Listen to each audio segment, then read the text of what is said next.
And a good Tuesday, everybody.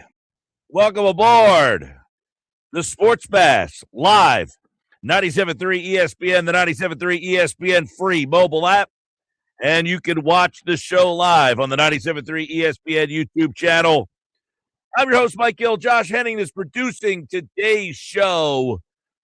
You out there, we've got a busy night. It's a roller coaster of a night. Trea Turner up, Trea Turner down, Phillies win. But it had a little bit of everything in it. Would you rather that game? 5 home runs and lousy pitching, errors, base hits that should be called errors?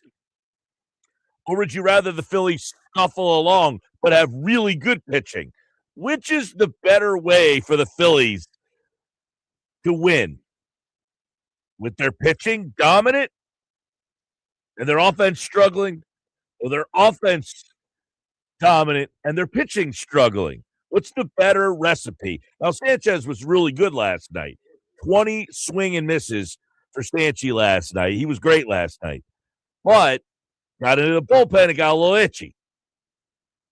Chase Sugar pitching in the ninth, not conducive to a victory. And you had to go and bring in Joan Duran to close that thing out with 2 outs in the ninth. They had to get the Tarantula into the game. And, it's a 10-7 game. You have 2 homers from Turner. That offensive Turner is the guy that you can win with. Like, you get that Turner, you're like, man, this team can really do a lot of damage. Problem is, you get that Turner in the field, and that causes a lot of damage. I was thinking about that last night. It's a 10-7 win. But the offense, you had 5 homers in the game for the Phillies. The Phillies offense, when they scored 10 runs, most likely they should win the game. 5 games with at least 5 home runs last season. First time this year they did it. Trea Turner, 3 for 5, 2 homers, 5 RBI. He has 4 home runs since the All-Star break in 4 games. That's tied for the most in the majors. So maybe Trea Turner is finally joining the 2026 season with the rest of us, who also, by the way, was his 200th career home run. He is the 18th shortstop in Major League history to have 200 home runs. So Turner, getting into the party. Bryce Harper, solo homer, little Oppo-Boppo for him. Oppo shot for Brandon Marsh last night, who had been struggling along. So a couple of the guys, Turner and Marsh specifically, who had been on the struggle bus a little bit, helping out last night. And then there was Christopher Sanchez, 5 1/3, not great, 7 hits, did have 7 strikeouts, no walks, 20 swing and misses. So Sanchez, it wasn't his best game, but it was a nice little bounce back. You'd like to see him be able to get through 6 innings, because ultimately what ends up happening if you don't get through 6 innings is I got to turn that game over to my bullpen, and I don't want to have to do that. I don't want to have to do that if I'm Don Mattingly, and he had to do it last night. Kerkering comes in to finish out that 5th, and then in the 6th, 7th, 8th, and 9th, I got to find multiple arms. And anytime, for the Phillies, they need their starting pitchers to go minimum 6, so that I really only have to hopefully see 3 arms in the bullpen. But if you're taking a guy out in the 5th and he can't get through, in the 6th and he can't get through it, that means Kerkering had to finish the 6th last night, Boland in the 7th, Alvarado in the 8th. And then you get a lead, you bring Chase Sugar in, and we discussed this the last time Sugar got shacked. He's not a big league pitcher. And I don't care if he scores 10-2 or 10-5 or 10-4, whatever. You don't have the ability to bring him in and try to get the Dodgers, of all teams, out. So save it for another day for Chase Sugar. Hey, I wouldn't mind this all Alex McFarland. I know it's not a high leverage situation. Maybe he comes in the game last night in that 9th inning. In the 9th inning last night, you're up 10-4. Very low leverage situation. 10-4, 9th inning. Maybe let's see what this team brings to the table. Instead, I get Chase Sugar. I don't like that decision. That's the spot for McFarland. Now, we're keeping an eye on the Phillies today. We heard reports yesterday that now, by the way, I don't know that the Phillies are going to play today. I mean, the rain looks to be pretty torrential. I mean, it looks like it's going to come down pretty good. That being said, we have not heard specifically yet. But yesterday, we did hear some rumblings that the Phillies would be calling up Brian De La Cruz. Now, Brian De La Cruz is a right-handed veteran outfielder, and the Phillies face 3 left-handed pitchers between tonight and then Saturday. So one tonight, one tomorrow, and then on Saturday. So with that, the Phillies could be bringing up De La Cruz, who's had a nice little run at AAA. He's a veteran player, right-handed bat, has a little bit of pop, can hit the ball out of the yard. Maybe he plays specifically left field. Hill would go to center. Probably Marsh goes to right. And I would imagine they're doing this so that they can get Sosa, possibly since there's 3 lefties here. Maybe Sosa goes to play second base for a couple of these games for Bryson Stott. Now, Bryson Stott, by the way, has been – I couldn't believe this. We were talking about this yesterday during Phillies Fastball when Jeff Kerr brought it up about Bryson Stott. Now, he was 2 for 4 last night, Bryson Stott. But did you know, and I was pretty surprised by this, Bryson Stott's actually hitting better against left-handed pitching, 286, than he is right-handed pitching, 242. So his splits are suggesting that he should probably be playing against left-handed pitchers. So we'll see. But that has been some of the news. We will see if it is verified. We did see some of the people yesterday mentioning that with the Phillies and all these left-handed pitchers, one of them was Matt Gill from The Athletic, who said the Phillies will face a bunch of lefty starters this week. De La Cruz is expected to be active Tuesday. Now, Justin Wroblewski is pitching tonight. He is left-handed. Eric Lauer is pitching tomorrow. He is left-handed. Then Ryan Weathers is pitching on Saturday for the Yankees. He is also left-handed. So that would mean there's 3 left-handers on deck for the Phillies here. That would get an opportunity for Brian De La Cruz to help out this team in the lineup. 609-403-0973 on the White Horse RB text board. 609-403-0973. By the way, it was the 1,000th victory at Citizens Bank Park for the Phillies, which opened, 2004, I believe.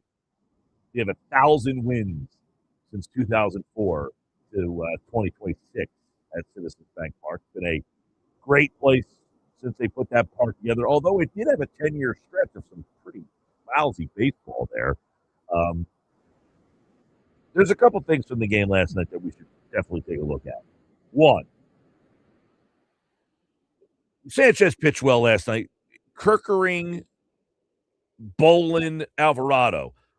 Right now, when you talk about the bullpen for the Philadelphia Phillies, there's a night you gave up 7 runs. Your starting pitcher last night left the game. He gave up 3 of the 7. So you had 4 runs still scored. Now, that was off Chase Sugar, 3 of those runs, and 1 off John Bolin. But Kerkering, Bolin, and Alvarado coming in the 6th, 7th, and 8th, I think that tells you everything you need to know. Those guys are the highest leverage guys you got after Duran. And watching Kerkering come in, give up a couple of hits, and he gets out of the inning after the double. He gives up that ball. I guess it was the first hitter he came in on. He faced when he replaced, I can't remember the first hitter, the second hitter that he faced once Sanchez left the game. But when Kerkering came in that spot, you're thinking, okay, he's coming in the 6th. And he's the highest leverage guy we have right now. That's not good if they're pitching him in that spot because they're thinking, what are you going to do after him? Muncy hit the double off him. Was the first batter that he faced. And, so an inherited runner comes in and scores off the curve. Then he gets the strikeout. They walk Otani, and then they hit that little infield single, which was an error, by Turner. It makes it 4-3. So now you get into the seventh. Now you're pitching Bolin. Okay, now you're Kirkland and Bolin have been pitching in the eighth inning. So now you're down those two guys. So now Alvarado's the guy that's going to have to come in and pitch the eighth inning. I don't know if you guys were watching the same way I was, but I was like, this doesn't feel good that these three guys are my options. Ultimately, Trea Turner hit the 2 home runs, 5 RBI. I don't know. I guess you'll take his offense, but you got to figure out what's going on defensively here. He's not moving out of the shortstop position. We all agree on that. They're not moving him to the outfield on July 21st. They're not moving him. I saw somebody suggest, why not just flip him and Bryson Stott? That's not happening. He's not going to play second base with Stott playing shortstop. You, as you heard Don Mattingly say last night, we are riding with Trea. And this is one of those things. The guy makes $300 million. It is what it is. His salary dictates his play. Miles is watching on the X platform, and he asked the question, didn't Turner play center field in Washington? He did, in fact, play center field in Washington. That was his rookie season. They brought him up and basically stuck him in center field. And it's not like I say stuck him in center field. He's an athlete, Trea Turner. He's a good athlete. He's got a lot of speed. He probably is capable of playing left or center field. And quite frankly, I don't know why. If you're putting Edmundo Sosa out there, and if you really think that Trea Turner was that big of a problem, the problem is they don't really have another shortstop that's an everyday player. Like Edmundo Sosa is not an everyday player. We see what happens when you play Sosa too much. So just stick Sosa at shortstop and move Turner, like flip those two guys essentially. That's not going to work. So they don't really have a shortstop option on the team. Bryson Stott is okay, probably at shortstop. So you could say, okay, play Stott at short, play Sosa at second, and move Turner to left. Then you put Martian right. I don't know. Does that make does that make the team better? Defensively, probably. It probably does make them better. There's no two ways about this. Trea Turner stinks defensively. He stinks. And you're kind of stuck with him now because of what you paid him. And again, you don't have a lot of options. You can say the options I just gave you are better. Playing Stott at short, Sosa at second, or Sosa. Well, listen, if you're going to play Sosa, you might as well just play him at short. Don't switch him to second. He's a better shortstop than he is at second base. Actually, he's not next to his other position. He's a much better shortstop than he is at second base. Sosa. But he's a better infielder than he is an outfielder. That's for sure. There's no debate on that. But point being, if Edmundo Sosa can go out and shag a fly ball, I think Trea Turner could probably do it, even if you did it. People are like, you can't do it in the middle of the field. I don't understand why you can't do that. That to me doesn't really make a whole heck of a lot of difference. You just say, hey, listen, we're going to move you. Now, one of the times you could do it is at the All-Star break. Hey, we're going to move you second half of the season. You're going to go play left field. But that's not going to happen. Although Dave Gallagher has come on with you and said that it's more than possible that he could do it. That Trea Turner. No, I'm not debating. I 1,000% would have zero problem them saying you're going to go play left field. I think he 1,000% can go play. Again, you just stuck Edmundo Sosa out there with no spring training, nothing, and just to go play left field. I mean, he's a professional. Right. I mean, he's not some bozo. He can go play left field. Rhys Hoskins played major league left field. Was he good at it? No. Oh, wait, Rhys Hoskins 2 home runs. Okay, there's a right-handed bat with the pop. Okay. Sharing is caring, I'm okay with that. But, yeah, I mean, do I think that he could play major league left field? 1,000%. I have 0 doubt that a major leaguer who is an athlete, it's not like you're putting, Reese Hoskins out there, who, by the way, played left field at the major league level, so he can do it. Now, is he good at it? No. But if the ball goes up in the air, can he make the catch? Yes. And Turner is athletic enough that he can swivel his hips and go after a ball and run it down. Is he a natural outfielder? Maybe not, but I don't think that really matters with what you're throwing out there in place anyway. So it wouldn't kill them to just say you're moving to left field because you're killing us at shortstop. Right. The plays he missed last night, 2 of those plays are little league-esque. If my 13-year-old shortstop doesn't make the 2 plays that he missed last night, he's not going back to play shortstop. And the issue is last night wasn't the first, the second, the 10th, or the 20th. It's been numerous times this has happened now where he just can't make simple plays. No, they're both of those plays, the one up the middle, I mean, it's a chopper right to him. How the hell the official scorer should be embarrassed? That should be an error. I mean, come on. That one is a joke. The fact that they didn't give that an error is embarrassing for that poor scorer. Now, and if I'm the pitcher, I'm infuriated. Right, because I don't want that on my record. No, it's not my fault that Trea Turner can't make the play. So, yeah, he listen, if we're being honest with ourselves, we know that's not happening, though. We know they are not going to move Trea Turner to the outfield. But does it at least open the idea that they might acquire whoever they acquire at the deadline? Could it be another infielder? Like we've heard the name Luis Arias numerous times over the years, right? Is that somebody now that you say, look, Trea, we're going to get Luis Arias. We're moving to the outfield because we need his bat in the lineup? I guess. I mean, I wouldn't like he's another left-handed bat, but he does hit all pretty much left, right. I mean, he hits pitching, left-handed, right pitcher, right-handed pitching, so you don't have to really his up. But then again, you're at the top of the lineup with him. He's probably a guy that maybe although he could hit 9. Yeah, no, I'm saying he on this team, he maybe can go to the back end of the lineup. He's having a good year at second base, although he's not noted to be a great defensive player. That being said, Stott's not a great shortstop either. He was just an okay shortstop. He's a really good second baseman. So, but I think any offensive upgrade, now the problem is that's probably more of an offensive upgrade.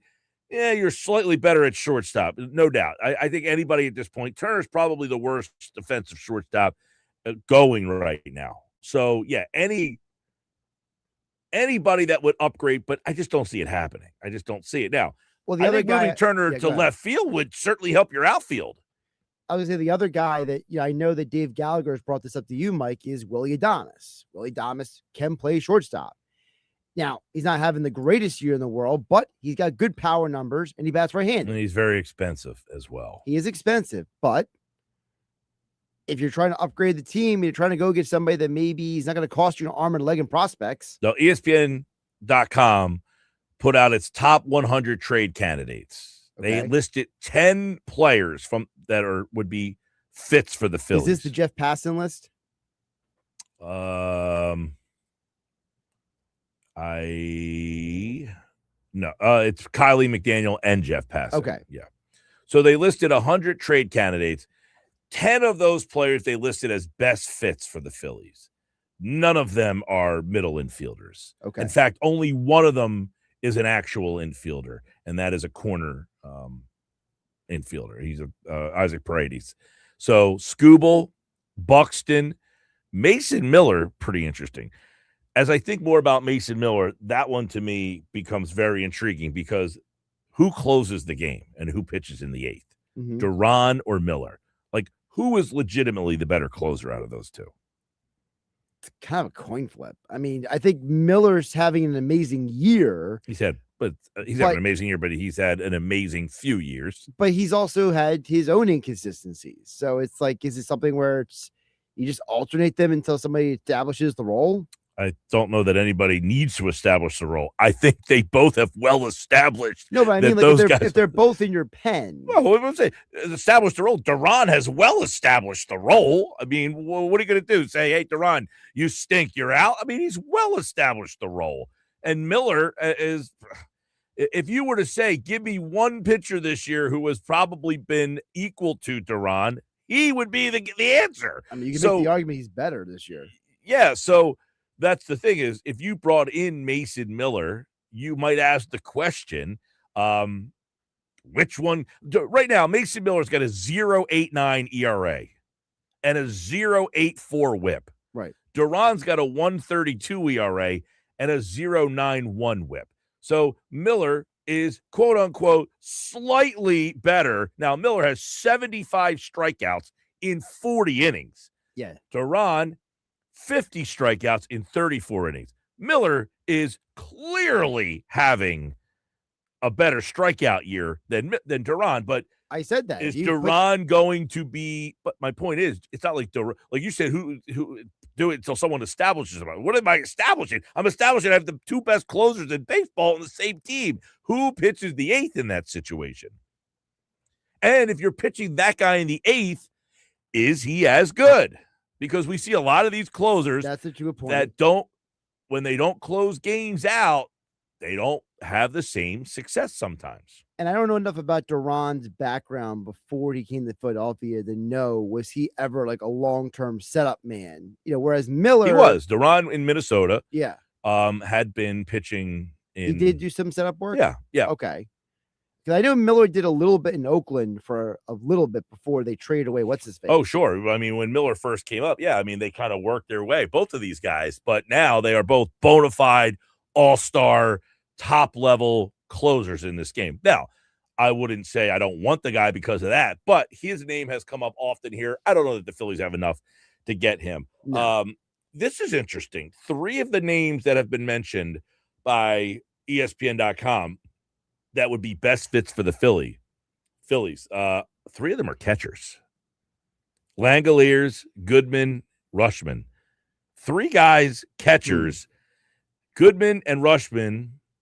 No, Adley was known to be more of an offensive catcher. His offense has not been where it was a couple of years ago. Goodman, that'd be a nice bat in the middle of your lineup, but not the best defensive catcher. I was going to say also he's had some injury issues the last couple of years as Goodman. So it's kind of like, okay, you get the bat, but is he always in the lineup?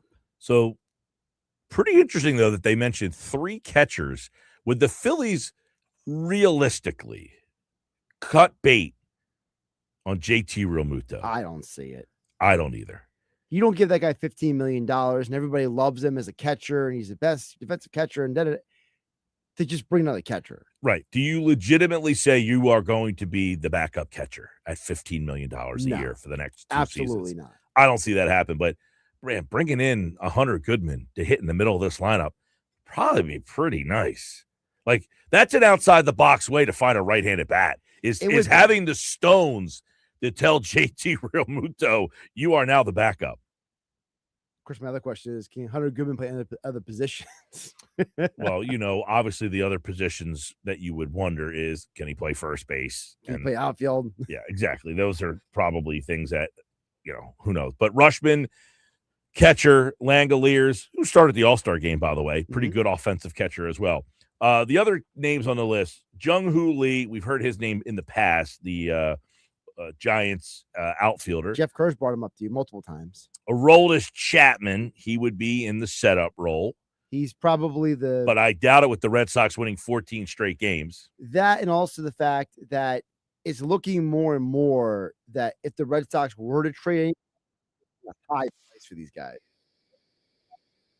You mentioned and Seiya Suzuki, his name has been brought up in the past as well. He's an outfielder, right-handed bat with the Cubs. And I don't know why the Cubs would be looking to deal somebody at this stage either. They are in the wild card lead at this point. All right, 2:25. We're just getting started. Frank Klose's Phillies mailbag today at 3 o'clock. You can get the Phillies questions in 609-403-0973 on the White Horse RV text board. This hour of the show, it is brought to you by the law office of Craig A. Altman. excuse me, summertime means you gotta be careful. There's car accidents. Seems like everywhere you go, if you drive around South Jersey. So if you are unfortunately in a car accident, or maybe you have a slip and fall at work, call the personal injury lawyer that is right here in South Jersey. Yes, 856-327-8899 for Craig A. Altman right there on Landis Ave in Vineland. They're the injury lawyers you call because the insurance companies, they have a game plan. What is your game plan? Make sure you have the lawyers who handle the tough cases and you pay nothing unless they win. 856-327-8899 or visit them online for a free consultation right now at craigaltmanlaw.com. All right, when we come back, those are the 10 names that they brought up. What is the spot of that list? Is it starting pitcher? Is it an outfielder? Is it a catcher? Or something else that interests you the most when we read those names off? Hit us up on the White Horse RV text board, 609 403 0973.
233. According to a report from The Athletic, the Phillies had a scout at the Giant game last night. Elliot Ramos was a right-handed outfielder. Got a little pop. 276, 9 homers. He would be a guy that could hit, probably would hit him in the middle of the lineup. Plays left field. So you would play him in left, move Marsh over to right.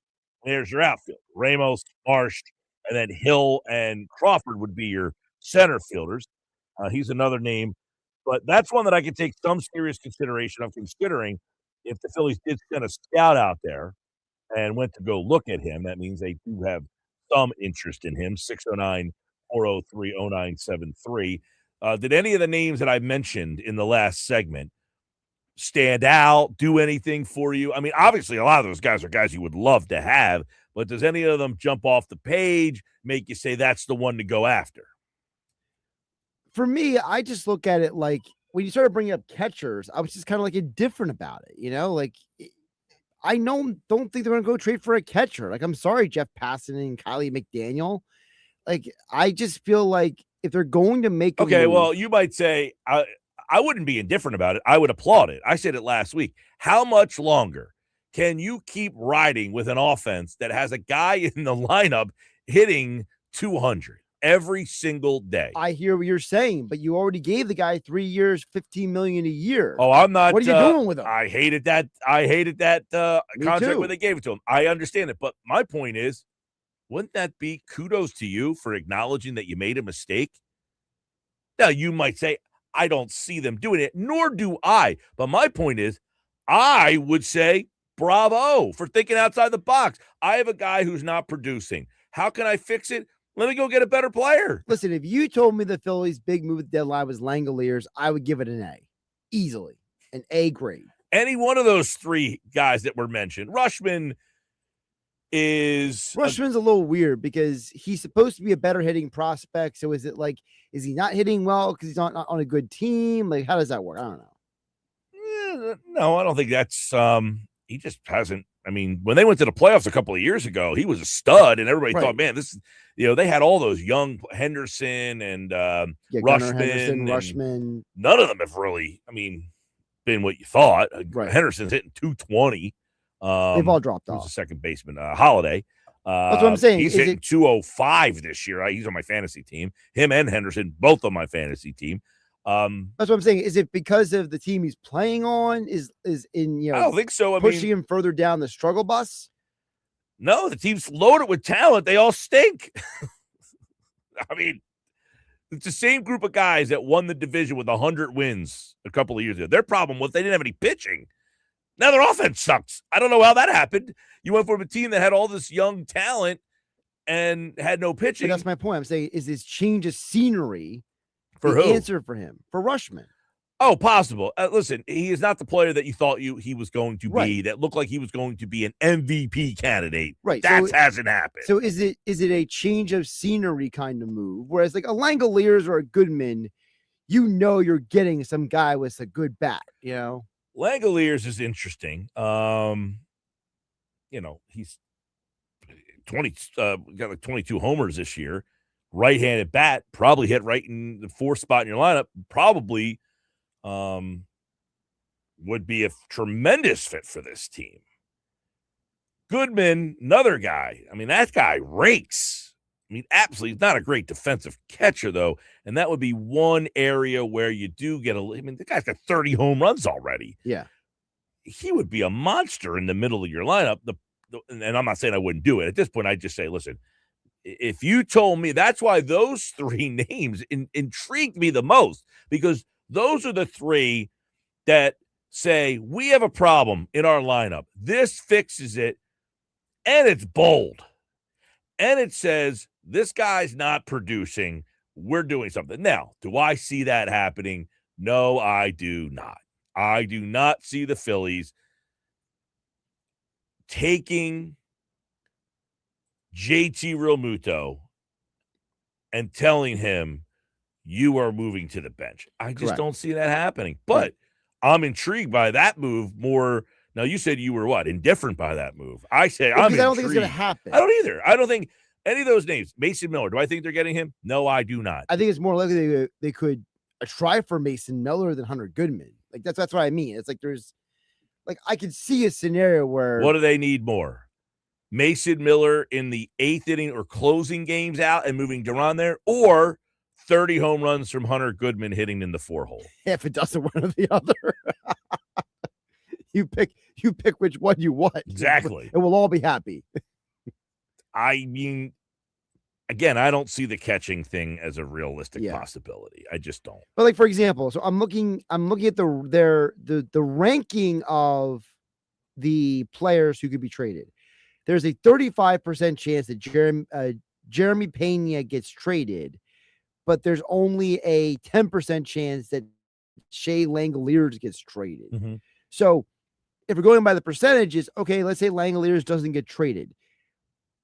Is it believable for the Phillies to go out and call about a Jeremy Pena? See, sure. I think the Astros are in an interesting spot. Real quick, the Rockies stink. Yes. So the question is, Goodman is a 26-year-old catcher. You ask the question, if you're the Rockies, is he a part of our future? Which I don't even know what their future is. They stink. So they're not going to be good in 2-3 years. So by that time, he's almost going to be 30 years old. So they just say, all right, we'll cut bait on him. The A's, I feel, are a tough team to trade with because they're moving. Correct. And when they move into Vegas, they want to have a team that is ready to go into that ballpark with known commodities. That's why they have signed many of their younger players to long-term deals, something that they never would have done in the past. But they went out there and they gave, Rooker a long-term deal. They've basically identified a handful of guys on that team and decided, Nick Kurtz is a beast.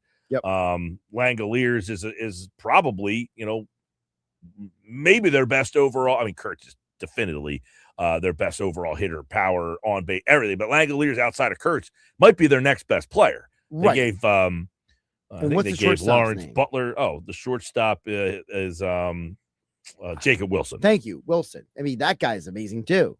So they have a lot of young, talented players that I think that they don't want to break up that group with them moving to Vegas.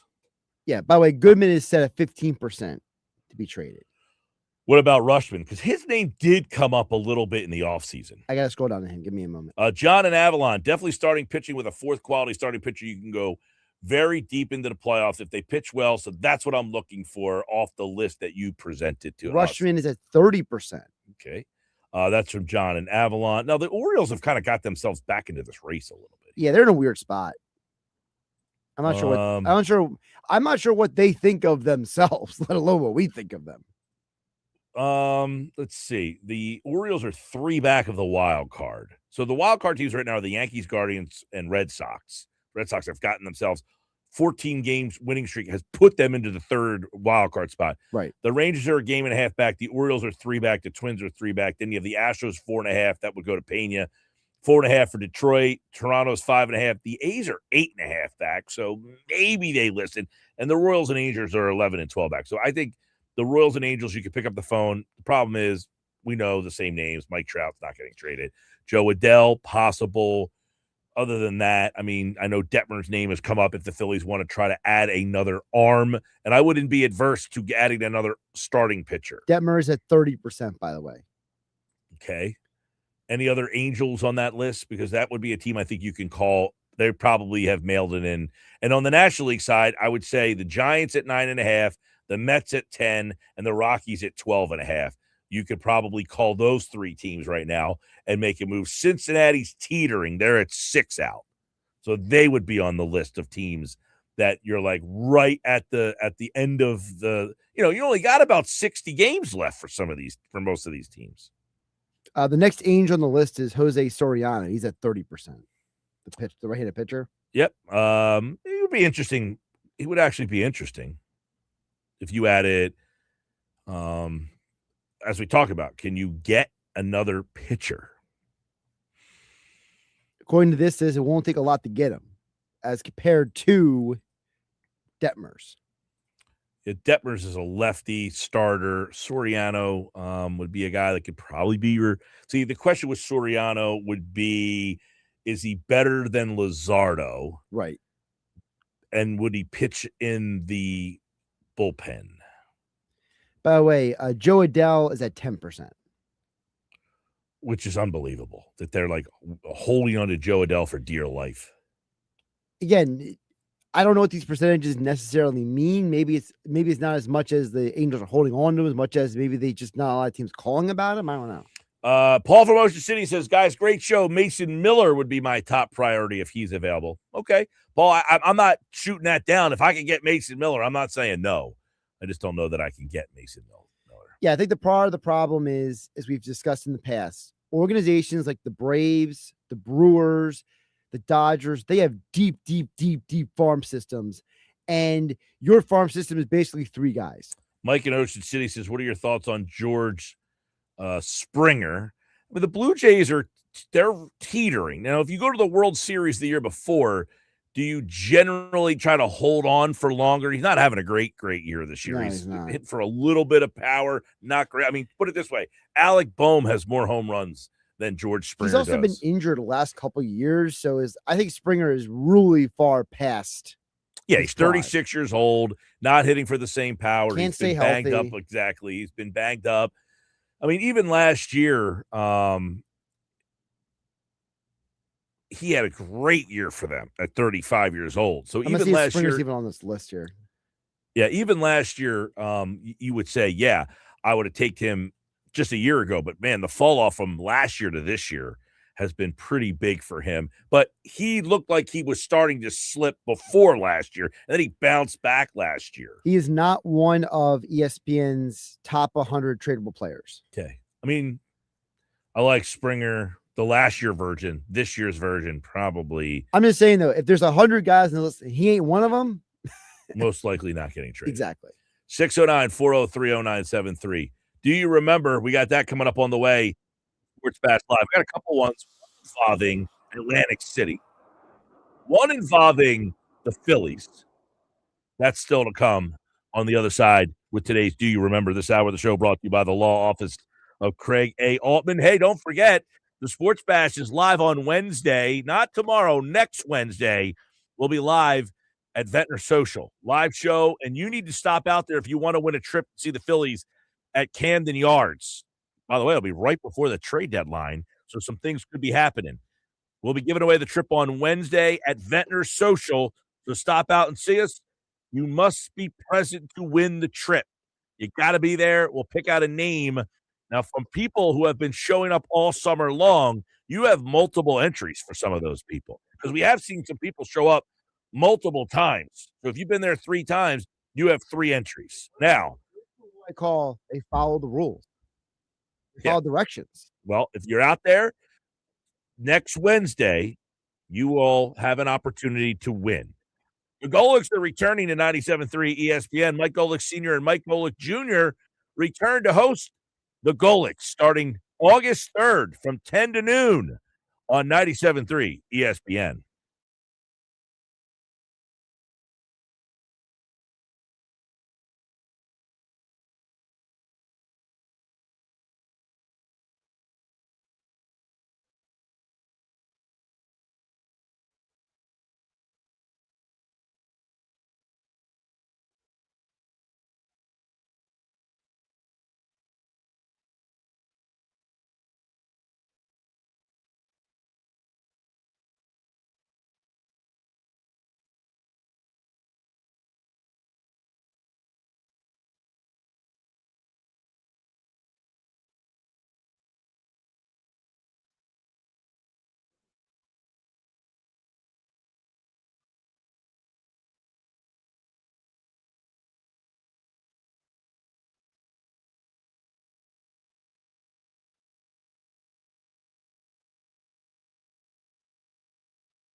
All right, time for Do You Remember? Things that happened on this day, July 21st. Here we go. Do you remember this one? It happened on this day. Fan favorite Aaron Dalton was traded to the Florida Marlins. You know who he got traded for? I'm doing this off the top of my head, so I'm going to have to. Was this Billy McMillan? That is correct. I believe that is the answer. That was the answer that I had in my head. Okay, didn't Billy McMillan like get a home run like his first bat or something like I that? don't really know the details of what he did once he got here, but it was a minor player that they got in return. But Darren Dalton on this day was traded by the Phillies to the Marlins for outfielder Billy McMillan, and he ended up winning a World Series out there with the Marlins. Yeah, him and Jim Eisenreich. And also on this day, July 21st, at Boardwalk Hall in Atlantic City, Mike Tyson knocked out Carl the Truth Williams. Took just 93 seconds, and he retained his undisputed heavyweight title. Now, that was really one of Tyson's last fights before his life went a little haywire. Yeah. He had beaten Spinks in 91 seconds the year before, but Carl the Truth Williams was a nobody, and they tried to make him a somebody, and he got his ass kicked and became a nobody again. Right. The truth is that he was a nobody. He's still a nobody. Yeah, I think he was like undefeated at the time though, or had like one loss, and they were trying to pump him up like he's something. And yeah, he didn't do too well in that fight. Mike Tyson knocked out Carl the Truth Williams on this day in 1989. Do you remember? I actually remember a buddy of mine had the poster for that fight in his bedroom. Wow. Yeah, he might still have it. Now they were all at Boardwalk Hall, but they were always billed as Trump Plaza. Doesn't even exist It doesn't anymore. exist anymore. Yeah. That's the 2 o'clock hour brought to you by the law offices of Craig A. Altman. Coming up, Frank Klose answers your Phillies mailbag questions. We got a lot of questions for Frank. The trade deadline is coming up. What kind of questions do you, the listeners, have? You can text in right now on the White Horse RV text board, 609-403-0973.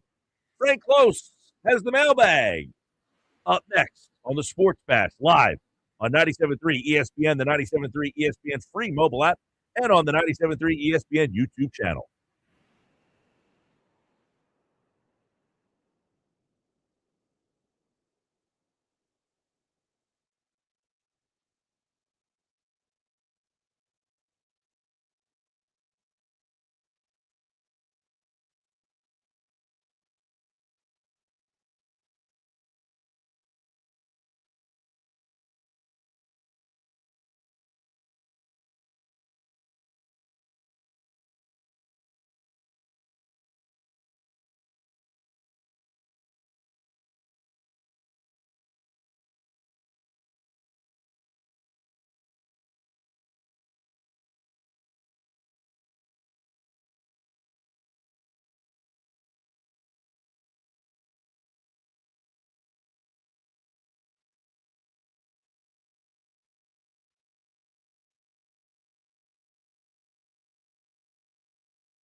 All right, 3 o'clock hour, Sports Bash Live, 97.3 ESPN, brought to you by Broadleaf's Plumbing, Heating, Air Conditioning, your source for heating, plumbing, service, installation, 390-3907. I'm Mike Gill.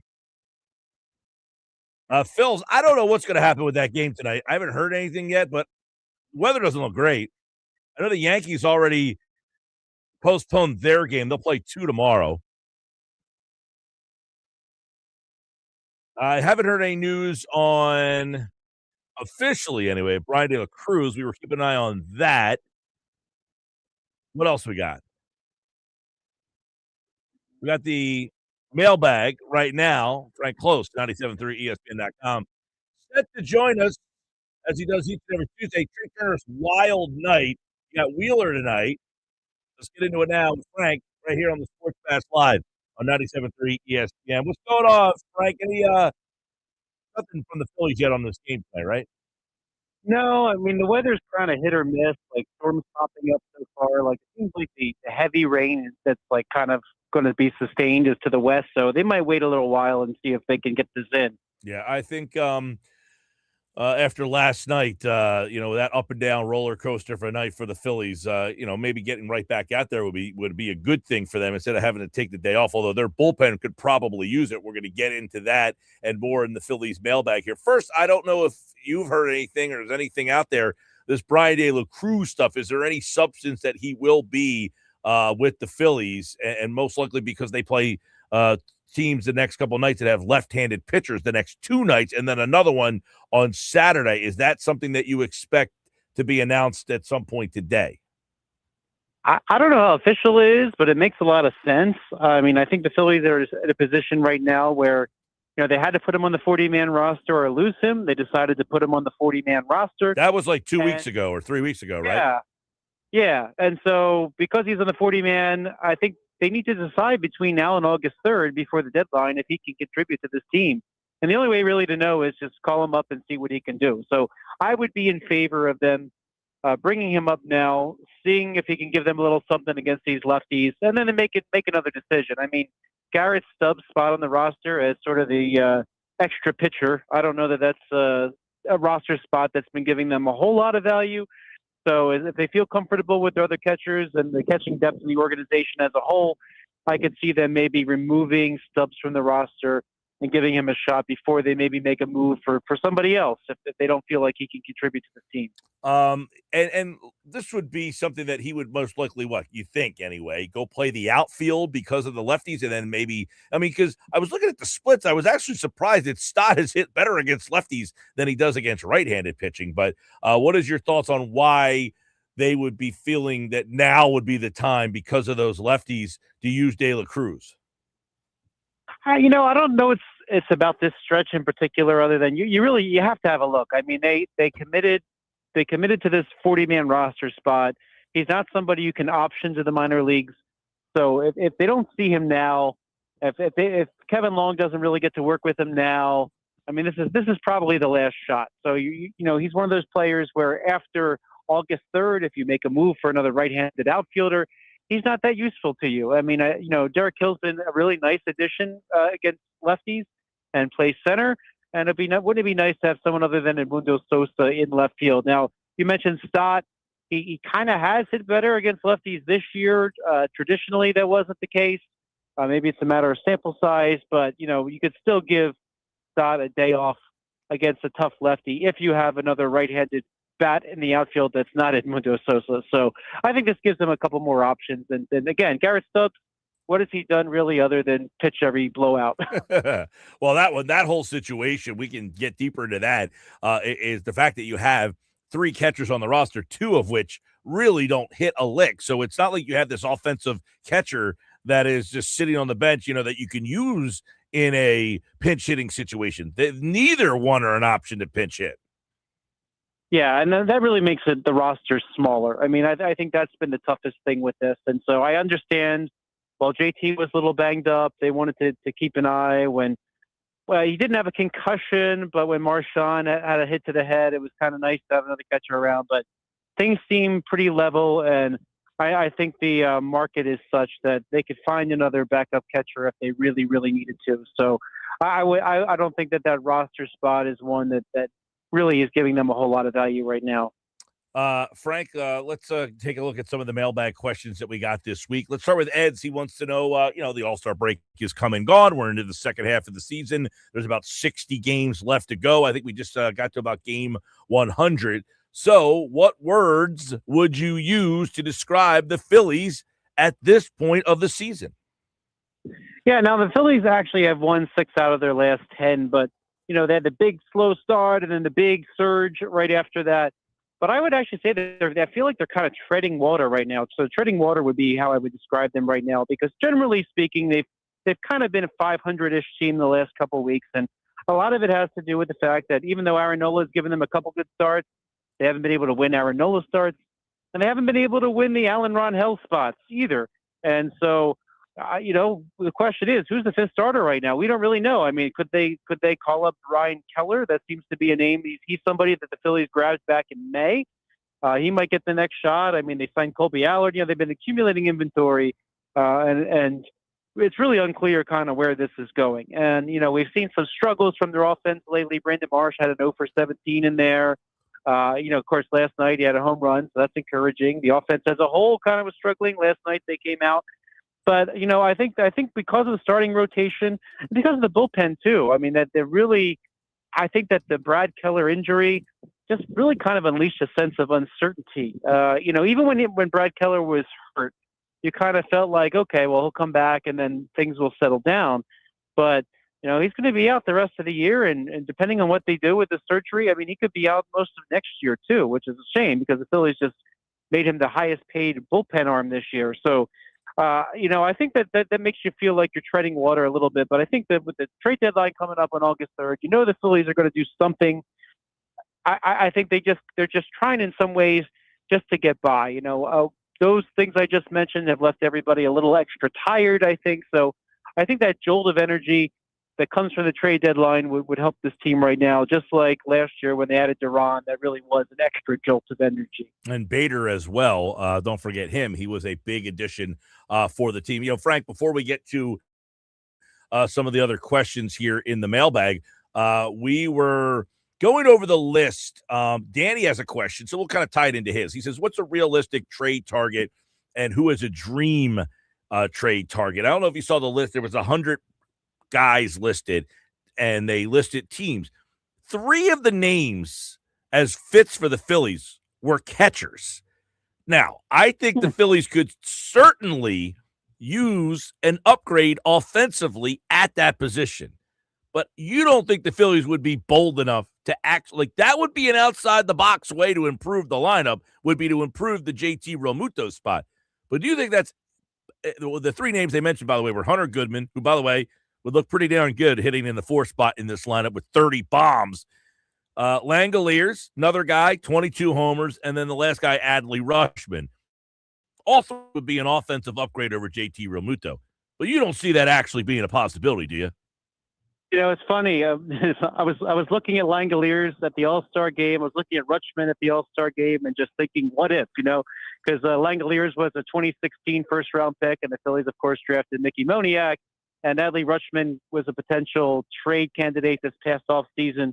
Ultimately, the Orioles held on to him. But, are those players upgrades? Absolutely. Do I think that that's where they'll upgrade? I don't really think so. I mean, the Phillies invested heavily in JT Realmuto, and he is the in-house guy. So I think that something that dramatic would kind of rattle the clubhouse. I think that's the type of move for an off-season. I think that when they signed JT Realmuto, I thought they did one of those Phillies signings of yesteryear where, they add years, but basically just give them the amount of money they're going to give them. I think they were giving JT $45 million for hopefully 2 years, not 3, even though they're paying it over 3. I could see a move like that happening eventually. I don't think now is the time to do that. I think if they've got the resources for guys like that, they would look at other areas first. I agree with you. I would be shocked if they brought in a catcher and told basically JT, hey, man, you are now the backup catcher. Although, you can make a strong argument that would really be an outside-the-box way to improve the team and might make you better than any move you can get outside of doing one of those dream. I know the question that was asked you, a dream scenario like Buxton or Trout, which nobody really thinks is happening. But if you could really get a Hunter Goodman and say to JT, you are now the backup, you've now strengthened your starting guy and your backup guy all in one move. Yeah, you have. And, the Braves, by the way, they kind of went with remember a couple of years ago they went with Darno, even though they brought him back, even though they had a big time trade they made to add a backstop. More recently, you're seeing him share time. Murphy share times with Drake.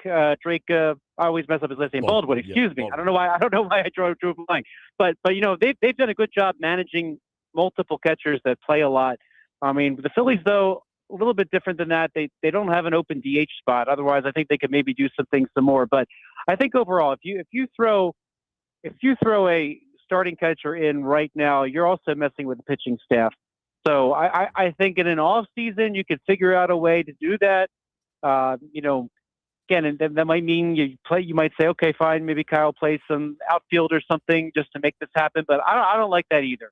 But I just think this is too big a reconstruction because of the pitching staff and because of any dominoes that might fall. I think it's just a bit much now. Might they do it this off season and certainly maybe the year after that? I think that everything's on the table. All right. So Danny wants to know who are realistic trade targets and who's a dream target. How would you answer that question for Danny? So I put one. I did like three categories because I think you're basically right now looking for a starting pitcher, you're looking for a bullpen arm, and you're looking for a right-handed bat.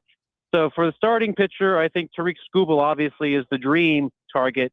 And the reason why, of course, is because he's one of the best pitchers in baseball. The Tigers are probably going to lose him to free agency. He is available for trade, perhaps.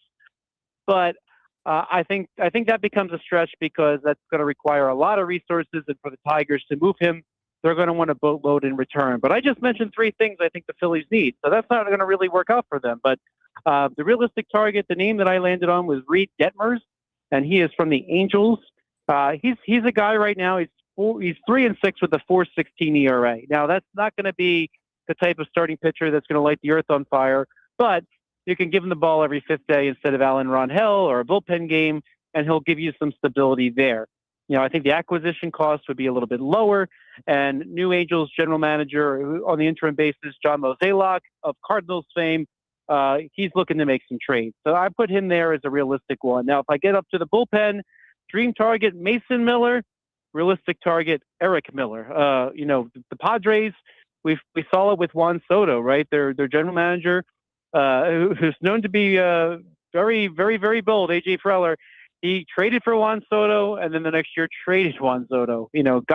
Traded some big-time prospects, got some big ones back. He might trade Mason Miller in that same kind of move. But Eric Miller, if you're not familiar, is a lefty in the pen for the San Francisco Giants. We know the Giants are open for business. They're going to make some trades. And he's having a really nice season from the left side. 3.18 ERA, under control for a few more years after this one. I think if the Phillies give up prospects, I think if Dave Dombrowski gives up prospects, that's the type of player he likes to acquire. So not Mason Miller, Eric Miller. And then finally for a bat, I thought Wilyer Abreu would be the dream target. Lane Thomas may be the realistic target. Abreu, his right now his WAR is almost 4. I think it's 3.9 at the moment. And so the interesting thing about him is he hits lefty. And why do I want a lefty? Well, because he hits lefties way better than righties traditionally. So I think that would be a really nice add to this Phillies team. But I think Lane Thomas, you might remember him formerly of the Nationals. He currently plays for the Kansas City Royals. He's that type of right-handed bat that would be in a platoon spot that you can put in left field, kind of like we were just talking about. They might do with De La Cruz for a while. That can allow Sosa to actually be your only backup infielder, by the way. So I think you want Sosa in that role. You don't want to have to put him in left field if you're trying to really go right-handed and left and center at the same time. So someone like Lane Thomas might be a pretty good pickup. He's not lighting the world on fire, but he's a very, very nice player fans might be familiar with from the National League East. So, look, it's all my realistic names were not sexy names. There's no Duran in those names. They could surprise me, but I think right now Dave Dombrowski's focusing on adding value where the Phillies seem to be lacking. And I think those three names, if you got all three of them, could really help close the gap some. All right, Frank Klose, 97.3 ESPN.com, his mailbag Another question in this week's mailbag has to do with the new relief pitcher back that's up for the second time this year. Did not pitch the first time he was up. He did not get in the game last night. Alex McFarland. Is he up here to, display what he can do? Is he up here just to kind of keep the seat warm? What do you make of Alex McFarland? What should the Phillies expect from him after skipping over AAA? Yeah, I thought they might have used him last night in the ninth. I mean, that seemed like the type of inning with the big lead they might give him a go. Ultimately, they went to Shea Sugar. But, he's been someone who's been mostly lights out, but at the minor league levels, much below AAA, right? So right now he's got an ERA of 2.12. His fastball has hit 102. I mean, you maybe start thinking Mason Miller in your head when you're looking at his speeds. But he's walked 13, struck out about a third of his batters this season so far. You kind of think that he's like effectively wild, like Mitch Williams back in the day would just throw the ball really hard. And then, in the minor leagues, a lot of them were going to whiff at it. I don't know if they're convinced that the major leaguers will. If he's given up that many walks at AA, he may end up giving up more walks in the major league. So I'm not really sure how long he's there to stay. Maybe they're bringing him up to work with Caleb Cotham a little bit. Maybe they hope to see him a little bit before the trade deadline and really see if he can stick at the major league level. I don't know that question feels like it's a resounding yes on their end. But you saw the first time it came up, it was a matter of circumstances. In this case, the Phillies, they knew they were going to keep Alan Ronhell around, so you want to call up an arm. The AAA team was perhaps too far away geographically to bring somebody up that was already on the 40-man roster from the AAA team. So maybe this is a temporary solution just to have some added arms in that bullpen. But I think the jury is kind of out still on whether or not they think he's ready right now. So if they give him an inning or two, it might be nice to see what he could do. I don't think they're going to go deep into the season counting on him, but who knows? Maybe he'll get to work with Cotham. Maybe he'll open some eyes, or maybe he'll be a trade piece for somebody in one of these deals. I don't know that yet, but it seems to me from a command standpoint, he's got some work to do. Again, many walks for AA. Will he do that in the major leagues? I think that the major league batters might walk a little bit more frequently, and that would be the one thing that I think might have them being a little careful with him there. Right. So you don't look at him as a guy, because he's been a closer, not as a high leverage eighth inning, because they need one of those guys, right? I mean, they got to try to figure out who's going to be their high leverage guy in front of Duran. Yeah, they do. I don't know the answer to that question. I mean, the relief arm I mentioned was a lefty arm that could go there, but I wouldn't be shocked if the Phillies grab two relievers this deadline, a righty and a lefty. But here's a question for you. Here's a question. We were debating this last hour. If they traded for Mason Miller, who's your closer and who's your setup man? I mean, I think Duran would still be the closer. I think he's the incumbent, but yeah, that would be that. I mean, it sounds like a dream scenario. Then, if you have Miller and Duran back to back, okay, the game's now only 7 innings, especially when you've got some of the starters the Phillies have. You feel really good as you get to the playoffs. If you're seeing Christopher Sanchez or Zach Wheeler or Jesus Luzardo giving you 7 and then here's your bullpen and it's just those two guys. I mean, that sounds like a dream. I mean, I think if Mason Miller is really available, as it seems he might be, you got to at least call. But, the Padres gave up a lot to get him. In fact, the trade was really stunning to me when it went down. I did not think the A's were going to trade him. But you know what? They were blown out of the water. Do they need to be blown out of the water to trade him? I think that, knowing the history of transactions out of San Diego, they're probably going to want a lot back. But I don't think that's a realistic option, even though you might hear his name be available. But we'll see. I think the Phillies have too many needs to put them all in that one basket. There was a report that they were scouting Elliot Ramos from the Giants. Would that be somebody that you would say, yeah, that's a big, that would be a big help, or just kind of another mid-level guy out there? By the way, Phillies lineup just dropped. We'll get to that in a second after Frank gives you this on Ramos. Yeah, I think, well, one, I'll just say this. The Phillies scouts are everywhere, as they usually are everywhere. So why they would look at him, obviously, because he's a right-handed bat that could be moved. So I think anybody who is a right-handed bat, the Phillies are going to be looking at right now.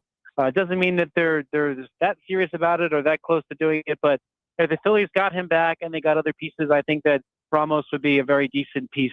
If you look at his numbers, he's somebody who might be a platoon bat against lefties. But but that's about it. I mean, I think there are better options out there. Phillies will probably look at those better options as well. But at the end of the day, you know what? They only have so many prospects to make all three of these things, or perhaps four if they're adding two relievers. Yeah, they're trying to make four moves. You do know, you think that it might be McFarland could someone like be? him. Do you think that McFarland could be one of those two arms? I'm not confident. I would believe it or not. I actually feel a little bit better about Gage Wood, Okay. but just because Wood. I mean, and I say that too. McFarland is 25. I mean, it's not like he's Right. he's Yeah, I agree with really you. young and inexperienced. So No, I actually I'm feel better about Wood skeptical from of a collegiate play. McFarland. I'm a little skeptical of McFarland. You know, you look at his numbers and say, holy mackerel. But I look at Seth Johnson's numbers at AAA and I say, holy mackerel. And then he comes up here and he just can't get the job done. And I see McFarland maybe in a similar spot. Now, I hope that I'm wrong, but they're not even giving him an opportunity. Yeah, we'll see. I mean, I don't know. Again, I don't know how much they're. In fact, the lineup's out. They might have announced a transaction or two, and I didn't get a chance to look at it because I'm on with you. But well, I'll tell you this: De La Cruz is not in the lineup tonight. Neither is Gabriel Anconas, by the way. I'll give it to you real fast.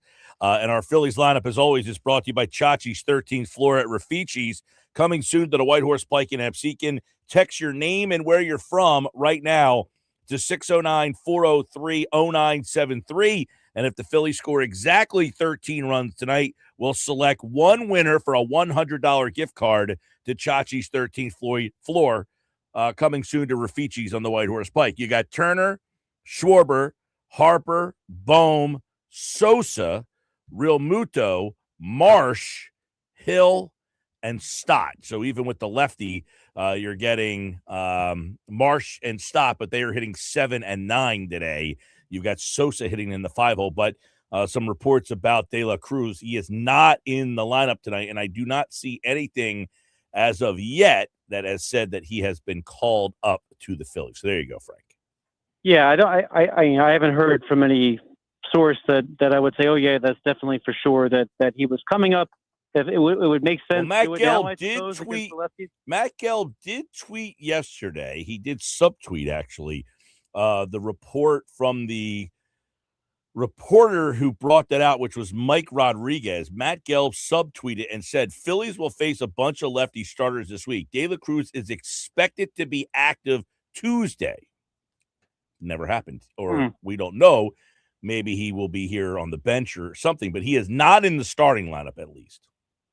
Yeah, I mean, it would be odd to bring him up and then not use him today. But yeah, I mean, sometimes the transactions leak out right after the lineup. But yeah, if he's not in the lineup today, a lot of times they do the transaction first and then you see the lineup. Yeah, exactly. Right. So we'll see. I don't know if there's any legs to that or not, but I mean, now would be the time to do it, you would think. Yeah, absolutely. All right. So there's the lineup. Don't forget, text your name and where you're from to 609-403-0973. And of course, that enters you for a chance for a gift card at Chachi's 13th floor with the Phillies lineup each and every day here on the Sports Bash. All right, Frank, good mailbag this week. We'll do it again next week, man. Thanks, Mike. All right, there's Frank Klose, 97.3 ESPN.com. You got the mailbag, all of that and more. Sports Bash, 97.3 ESPN.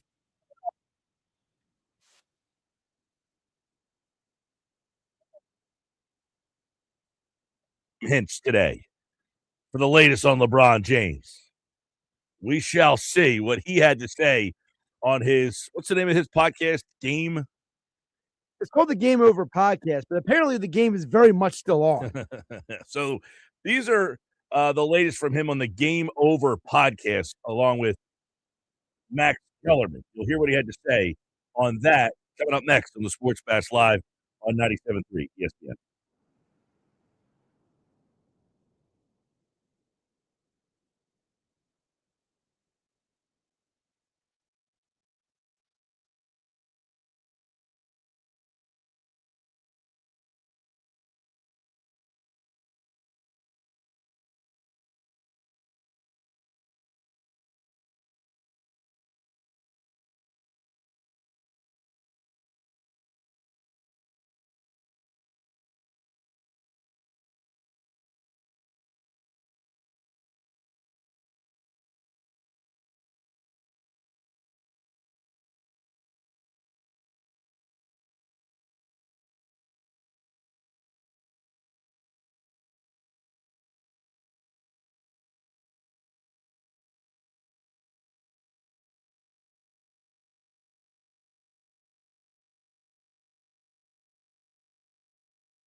All right, 331 Sports Bash.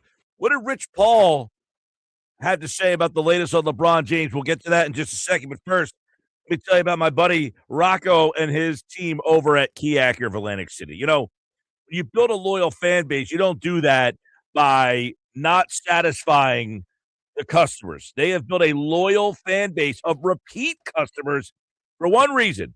They do things the right way year after year. Acura delivers the kind of performance, precision, and dependability you can count on, and the team at Key Acura backs it with an outstanding customer service. Go see it for yourself. Key Acura of Atlantic City is a small but friendly dealer. Tilton Road, EAC, online, Key Acura, AtlanticCity.com. Sports Pass live on your Tuesday. I'm Mike Gill. We got the latest from Rich Paul on his Game Over podcast. Really quick before we get to that, so the Lehigh Valley Iron Pigs have dropped their starting lineup. Brian De La Cruz is not in that lineup. That adds a little intrigue, I guess. Okay, so was this one of those things where the Phillies put their lineup out, and if he can get there in time, although he would have known, this was reported yesterday. Right. I'm almost wondering, is this one of those things where are they waiting to make the official move due to some transactional window thing, like with an injury list or something like that? You know what I mean? Yeah.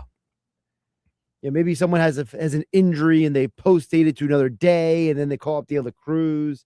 We've seen people do that before. Yeah, I definitely, because Matt Gelb is a pretty respected guy from The Athletic to say that, Tim Kelly just tweeted 4 minutes ago, Brian De La Cruz just walked into the clubhouse. For what it's worth, his name plaque has a number 41 by it, still waiting on an announcement. He tweeted 16 minutes ago that he has a locker, but no announcement yet. So interesting. It looks like Brian De La Cruz will be there in some capacity tonight. So they're obviously waiting for something transactional. Maybe they're waiting to see if the weather holds up. That's a good one too. Yeah. But yep, we're piecing the things together, Mike. Just like we're trying to piece things together with this LeBron James situation. So the latest Game Over podcast. It should be called Game On, but it's Game Over podcast. So Rich Paul dropped the latest, and we're going to kind of give you guys what he said, and I want your reactions to each of these cuts, Mike Gill, because Rich Paul seemed to be willing to talk about, but he doesn't seem to want to let us know much else. And he started with this very interesting statement about the national media as a whole, Mike. Take a listen, because, a lot of us, we look at the Sham Charanias, the Dave McMenamin. These guys are reputable reporters, right? And Rich Paul seemed to pour some cold water on a lot of the media reporting out there. People are trying to perceive to put out there on all these other shows, and that the older guys saying what they think. No one, I'll say it again, none of these people know anything. Nobody knows nothing. And I say that respectfully because we haven't made it to where anybody knows anything. I agree. I don't think that anybody does know anything other than LeBron, maybe Rich Paul. I'm sure Rich Paul has some conversation and has some insight, but I don't think that Shams, the only thing that Shams knows is what Rich Paul tells him. Right. So he knows that Shams doesn't have a clue because he's the one feeding him stuff. Right. I just think it's interesting that Rich Paul wanted to start out by going out of his way to say, nobody know nothing, to which then he follows up by saying he got responded, right? The accusations we made. Well, LeBron loves attention. People like myself have said that about LeBron. And Rich Paul says, Josh Hennig, you're wrong as well. So I think it's important for people to understand we're not making this about attention and a spectacle. It's not about a decision or anything like that. He has a choice to make. He has a business choice to make. We're not going to sit here and decide or allow someone else to decide when he makes that decision or that choice. It's a business choice that he's making. And I think as an athlete, why is it that an athlete has to rush his choice? He doesn't have to. It's a business choice. So he went on pretty emphatically there that it is a business choice here. Correct. Now, does that change maybe your perspective on maybe what he could do? Is that maybe a little bit of a tease? Like, you're not making a business decision to go to Miami, right? Why not? Well, I'm just asking you, like, what do you think that means anything in the big picture? I mean, if he thinks that if he has some sort of business opportunities in Miami, or that the money, see, this is where the business part of this doesn't really add up a whole heck of a lot if it's with the team, because none of these teams really have the money to make this a significant difference. He's made so much money that he's either going for the league minimum, the veterans minimum, whatever that is, or a mid-level exception. I don't know who has what, but this isn't a financial decision. Right. But I'm asking, like, does him saying it's a business decision? Okay. Because obviously for LeBron, his business interests outside of basketball are a big deal for him. So do you think him saying that leads you to believe one way or the other? Or do you That think comment right there saying he's making a business decision doesn't make me feel that any team is in a better position there. Gotcha. Now, his expository at the end is, why should I have to rush this? Right. You don't have to, but guess what? Everybody else has made their decision. They've all moved on with their next phase of their life. Maybe LeBron should join them. Because then it makes it feel like you're indecisive about this. And if you're the team that's getting the indecisive decision maker, do you feel that he's all that excited and getting into your culture and mixing with the guys? Every day that goes on, that's one less day that he has to ingrain himself with your organization. And I don't like that aspect of it. That being said, not the biggest deal in the world. Rich Paul went on to say that he spoke to Adam Silver after what Adam Silver said at Fanatic Fest, and he explained to Adam Silver that LeBron isn't going to be pushed or rushed into anything. I saw Adam in New York and we discussed it. And like I said, it's still his choice. So if he doesn't really know, can't rush it. Can't rush it. So right now the league is aware of this, that he's not there yet. And we're not gonna be rushed. It doesn't matter. I don't wanna sit here and sound like this. I'll just say we're not gonna be rushed. Mm-hmm. That's totally fair for you to say. It is his choice to make. And when he makes the choice, he's making it. Yeah, I mean, we're not going to be rushed. And guess what? He happened to see Adam Silver, and I'm sure Adam Silver said it on the day that he happened to see you, and I'm sure he's not pressing you for this. Right. Could it have been a more, hey, if you can get LeBron to make a decision soon, we needed the schedule makers to be able to finish their job here. I don't know how how forceful Adam Silver was about tell him to make his decision.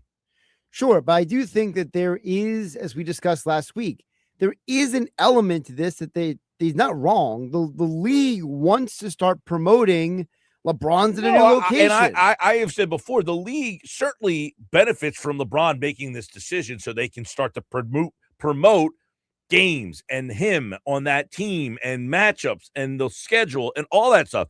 Now, the schedule generally comes out in the middle of like August. I think last year was like August 10th or 11th or 15th. It was early to mid-August. Wherever. Yeah.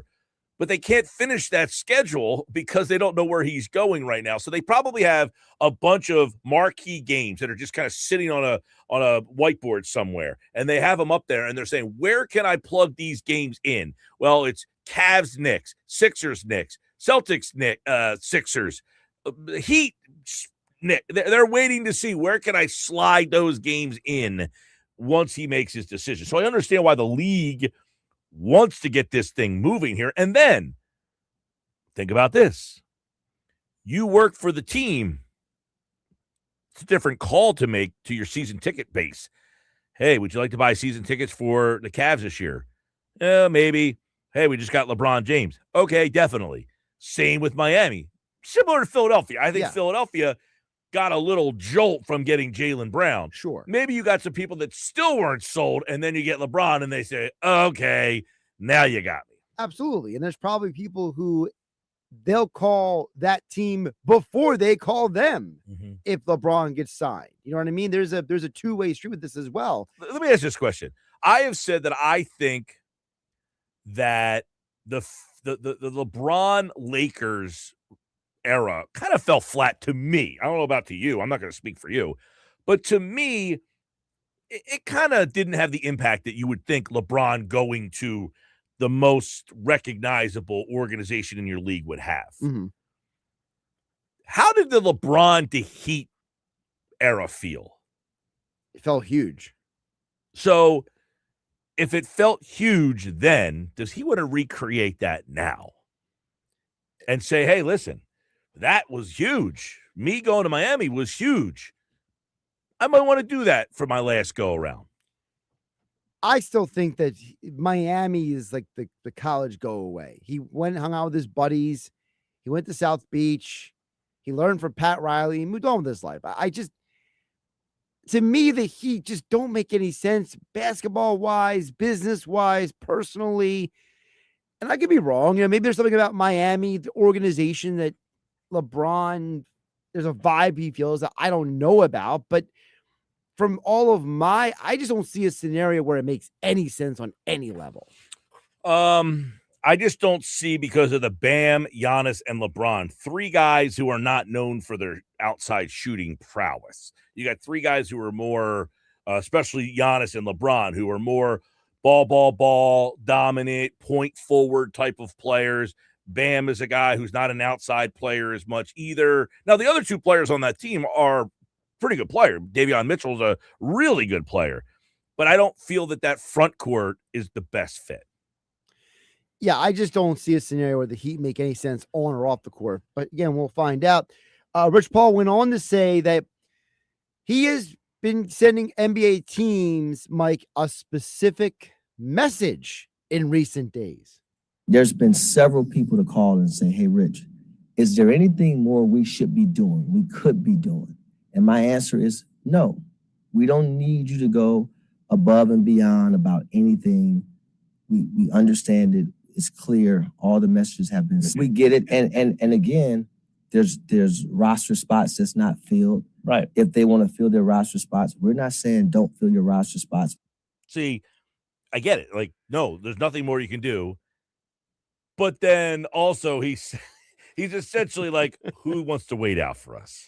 Right. Because you say there's some rosters, but the Sixers have a roster spot. Correct. They might say, look, we have a player that we want to go after, but we're waiting on you first. I don't know. Yeah, that feels like a very counterintuitive thing to tell teams. It's almost like he's telling them move on with your lives. And NBA teams are like, well, there was no. a report that I guess that Pat Riley had reached out and said, hey, is there anything else we can do? And that's where that answer came from. Right. Well, apparently it's more than Pat Riley. Dave McMenamin is reporting for ESPN that it's more than the Heat. There are other teams that reached out to Rich Paul as well, saying, is there anything we can do? Anything we can tell you that can help this decision one or the way or the other? For example, the Warriors mathematically have to wait on LeBron before they can bring back Draymond, because there's a way they have to structure those contracts under the cap in order to make everyone fit. You wonder, the teams that have now made their pitch, and he says, we don't need anything else. The team that lays back and just says, we made our pitch, you make your decision. Does LeBron notice that team is following the rules?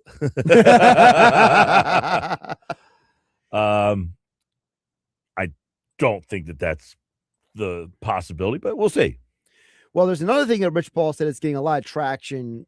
So Max Kellerman brought up the Rich Paul when LeBron mentioned trust the process. And Max is like, hey, man, the fans reacted when LeBron said that. That's a big deal that he said it not once, but twice. And Rich Paul had a take that you might not be happy with, Mike Gill. That's a negative thing. It's not a positive thing. Trust the process wasn't a positive thing for an organization. That was the worst thing you could do for an organization. But the concept of trusting the process. That's again, this is when you don't have the information. That doesn't make sense.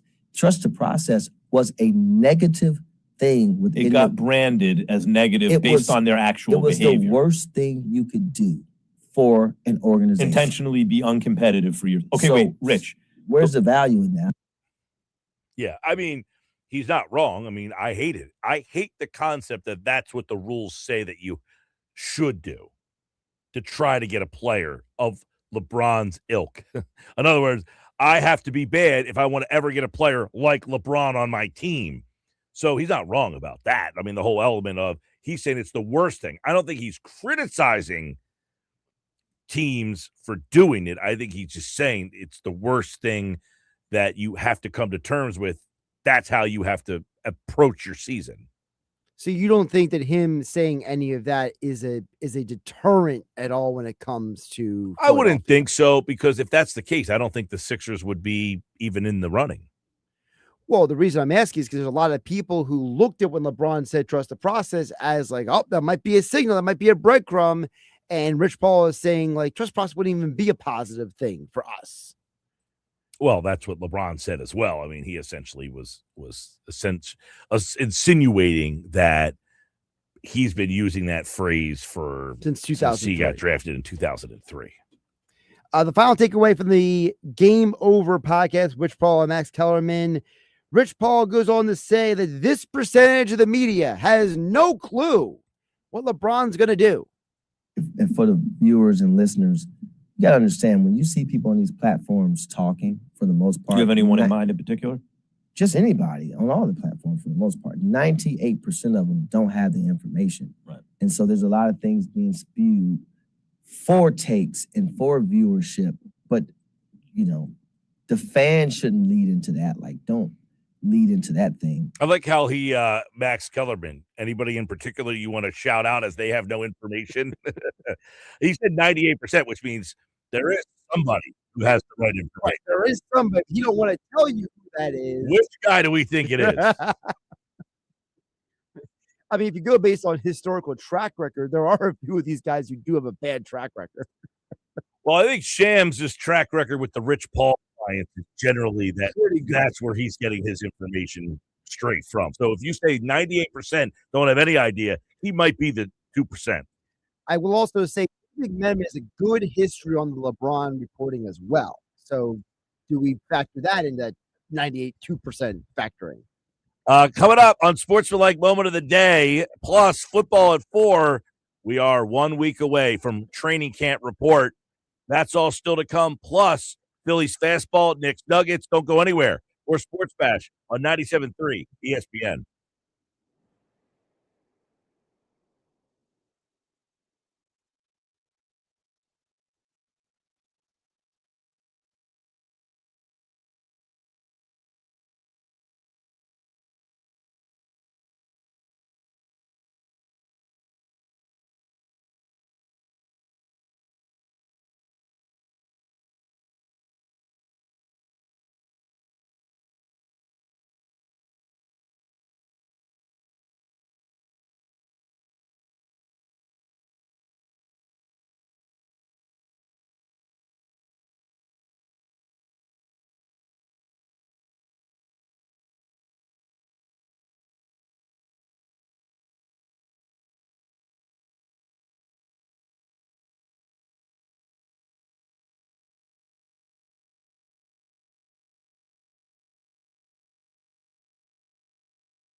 There was always a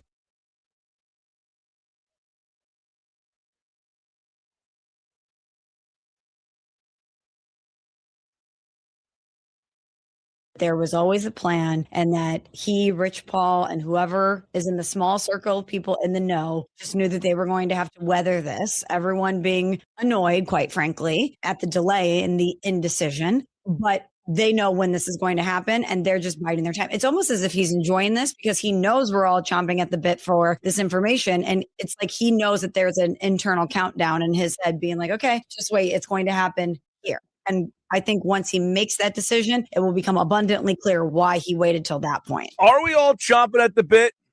Do we really care? Sports Fast Live, 97.3 ESPN, our Unsportsmanlike Moment of the Day. Michelle Spallman says, Rich Paul and LeBron, they are toying with us. They probably are. They can, because it's the middle of the summer. There's baseball happening and nothing else. They know they have a week until football starts, which, by the way, teams reported today to training camp. So they're going to use this time as wisely as possible. I think LeBron and Rich Paul are very well aware that they are the news cycle right now in the sports world. So it doesn't surprise me one bit. And as someone on the text board said on the White Horse RV text board, Mike and Josh, this LeBron saga has worn thin on me. Let's go to the Eagles and get Sal Pal back. Soon enough, my friend, soon enough. But I'll tell you what, LeBron and Rich Paul, they are getting a ton of engagement, a ton of clicks, a ton of everything. And Michelle Smallman is right. It is them toying with us all because they know that there's nothing on the sports calendar.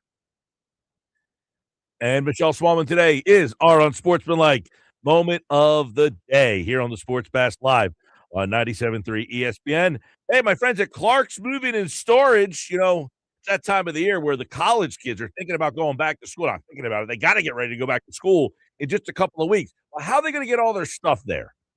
Well, my friends at Clark's Moving and Storage can certainly be someone to help you do that. Or summer's about to end. If you're looking for, moving into a winter rental, maybe you're in between homes or something, Clark's Moving and Storage can get the job done, moving all your stuff from one property to the next. They did it for me. They can clearly do it for you. I got something for you next. It's football at 4.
Football at 4, powered by the Inside the Birds podcast, brought to you by the Fanatic Sportsbook, Ocean Casino Resort in Atlantic City. Big screens, big bets, game day hits different at Ocean. To learn more, visit theoceanac.com. That Matt Rife comedy show is this weekend, Friday and Saturday at Ocean Casino Resort. To check out all the live entertainment, check out theoceanac.com. We got football at 4 on a Tuesday. Adam Kaplan is here. And we are now 1 week from Eagles reporting. They will be reporting a week from today. And what we are keeping an eye on in training camp, Adam Kaplan is here to give us all the matchups and all the things in terms of position battles on the offense and the defensive side of the ball. What are some of the things we will be keeping an eye on from the Inside the Birds podcast? Adam Kaplan joins us right now on today's Football at 4. Adam, 1 week away. Yeah, I know, exactly. 1 week away, they report, and the next day they could have their first practice. Yeah, it's cool. I mean, it's weird. A majority of the practices are back. They're actually starting 5 to 7 days late. I don't know why they're doing that. I'm not sure if it's because it's World Cup. It might be. The league never really said why. That's fine.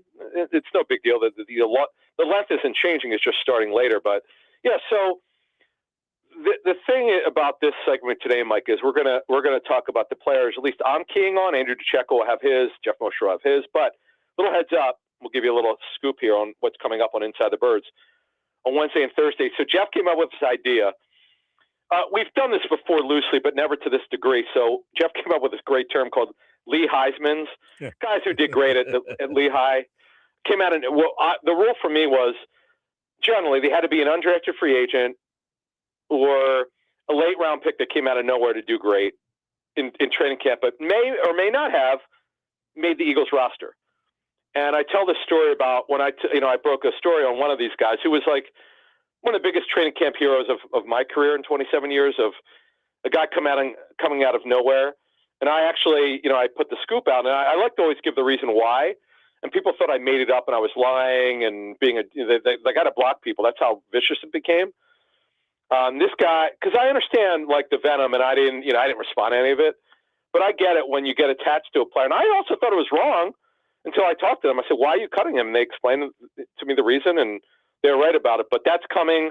Offense tomorrow and Thursday's defense. Well, I like the Lee Heisman word. That's a good one there.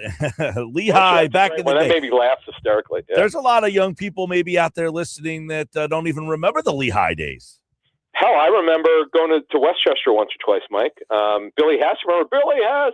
I do remember Westchester, but I'm a little young in terms of like remembering much about Westchester or anything. I do remember they used to be there, but I don't remember too much about Westchester. But Lehigh, I was at Lehigh when I interned back in 1998.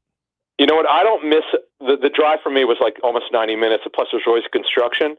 But there were some good restaurants. But Mike, I hated the damn humidity and the heat because you're right in the middle. Oh, you were in that? Yes. Oh, I did definitely. Terrible. It was terrible up there. All right, let's take a look at some Eagles we're keeping an eye on in training camp. Let's start on the offensive side of the ball. Let's take a look at some of the guys you're keeping an eye on at training camp. Yeah, well, new West Coast offense, an offense they've not run here under Nick Sirianni. The timing offense, Mike, here with Jalen Hurts. We want to see the development and the relationship of Hurts with Sean Mannion. Tanner McKee. Tanner McKee technically has not won the 2 job yet. He needs to have a good training camp. Finally, year rookie deal. A lot of pressure on him here to do well. Mike, I want to see how well he does because remember asking Greg Cosell this. He thought this is for McKee, this is a great fit for him because he generally throws on time well. So I'm looking forward to that, Mike, to seeing how these guys fit in the West Coast offense at quarterback. Yeah, Jalen Hurts, Tanner McKee, obviously both incumbents from last season. You do have Andy Dalton here that will be in the mix. And that's one of the reasons why he is here, right, is because he has run this offense. He has with the Cincinnati Bengals, yes, under Jay Gruden. And by the way, Howie Roseman, as we reported at the time, loved him. It came down to prior him to signing the Panthers is actually going to be the Eagles. And for family purposes, I was told he changed his mind and went to sign with the Panthers. But Howie got his guy. They're going to pay him $1.5 million, and they give up a 7th-round pick for him. All right, let's look at the wide receivers that you'll be keeping an eye on in this offense in training camp. Yeah, Dontavian Wicks, Mike, big-bodied receiver, average speed, but run after the catch guy. Good fit for this offense. He played in Green Bay. No Sean Mannion. Looking forward to this one. And Mekhi Lemon, he's healed from the hamstring injury. Look, Mike, he missed a chunk of the offseason. That's not good. So we want to see where he's at. And Mike, they haven't had a true slot receiver in I don't know how long. Nelson Aguilar, maybe the last one. Yeah, you know what? When Nelly got moved to the slot, yeah, that's a good call. Yeah, so that's been a number of years. That's why I said I couldn't remember. So, yeah, he's a true slot. He is a slot. And he's physical. He's tough. Great run after the catch. Good hands. Good at short area quickness. Doesn't have long speed. I'm really looking forward to seeing how well this first-round pick does in training camp. Yeah, me too. I like that pick a lot when they made it. Now we're a week away from seeing him. I am trepidatious about having hamstring issues, though. That I don't like to hear. So hopefully he gets in and doesn't have any of those problems that he had in the offseason OTAs. Wicks, of course, was in the Green Bay offense last year. What about at tight end? Yeah, Eli Stowers, Mike, I keep telling people he's not going to play a lot as a rookie. It's Goddard. Now, this is predicated on the health of everybody else. It's Goddard. If Munt makes the team, he'll be their backup Y. And it'll be Stowers, and those are the guys who'll play. Remember, Zach Ertz only played 41% of the snaps as a rookie. That's a lot. If Stowers plays 40% or more, consider that a win in terms of playing time. But I want to see how they use him. See, I'm looking for usage. I'm not worried about is he being used a lot. I'm talking about where are they lining him up? Slot, tight end. Do they use it at the X position? At receiver where they're pretty weak. I want to watch. I just want to see where the alignment is for him. Yeah, and I know that Grant Calcaterra, obviously somebody who's been here before, more of a receiving tight end as well. So those two guys, we'll see how they fit into the Eagle offense. Let's go to the offensive line and what this offense means for a couple of guys there. Yeah, well, all right. So before we go to defense, it's strictly health. With Landon Dickerson, seeing how he moves around, my understanding is he's lost some weight. I couldn't tell you how much. He did look like he lost it when I saw him at OTAs. I want to see Cam Jurgens in the bad back, how well he moves. Shame on us for not watching this last training camp. We didn't know that, what both were dealing with. But we know now, and I want to watch these guys. That's a big story. That's certainly one of the big storylines for training camp, the health of these two guys. All right, we'll go to the defense now. These are guys that we're keeping an eye on in training camp. Adam Kaplan from the Inside the Birds podcast. Defensive tackle, they are some high talent guys at the top of the depth chart, but who are you keeping an eye on? Oh, no question. Ty Robinson. Look, I understand he was only a rookie. He was 25% of his rookie deal, so you don't make a big deal out of it. Didn't contribute, didn't have a good training camp, didn't have a good preseason. As I talked about on one of our last shows, Mike, on Inside the Birds, and we talked about who's on the bubble. Well, remember, Byron Young's ahead of him. That's not even up to debate. He's the first guy off the bench. The question is Ty Robinson is a fourth-round pick going to make it? Donnell Pumphrey was cut. Eagles cut him after 1 year as a fourth-round pick, so it's not like it's never happened. So Ty Robinson was a guy that a lot of people in the scouting community loved, and I understand it. I talked to so many of the people that I trust in the NFL, and they loved him. There wasn't anyone who didn't like him, but he's a little bit raw. He's sort of a tweener in terms of where do you line him up. So he's got to be better, Mike, and he's a guy I'm going to be watching in training camp. All right. Obviously, they have some interesting edge stories as well. You could probably pick any of the top three guys here, but who stands out as the guy you want to see the most? Well, Jonathan Grenard plays in Vic Fangio's defense for the first time. He's played in a similar defense before. He's a stand-up edge rusher. He's got an incredible, one of the most explosive first steps in the National Football League. Coming off major shoulder surgery. He's had a lot of injuries in his career. He'll play next to Jelix Hunt and Nolan Smith. Really excited to see Jonathan Grenard here and see where he is physically, how recovered he is. All right, Adam Kaplan, let's go to linebacker. For years, we would have conversations, and this would be the weakest spot on the team. But now, who are you looking at in this training camp? Yeah, Jihad Campbell coming off of his second major shoulder surgery.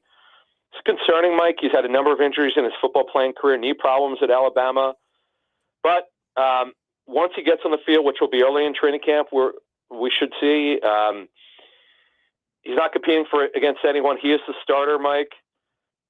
He needs to get off to a good start. This is to be a full-time starter with Vic Fangio. They got to be patient with him. did fairly well before he got hurt. Wasn't perfect. He had some mistakes, but overall pretty good. Now he's a full-time starter. There's nowhere else to go here, Mike.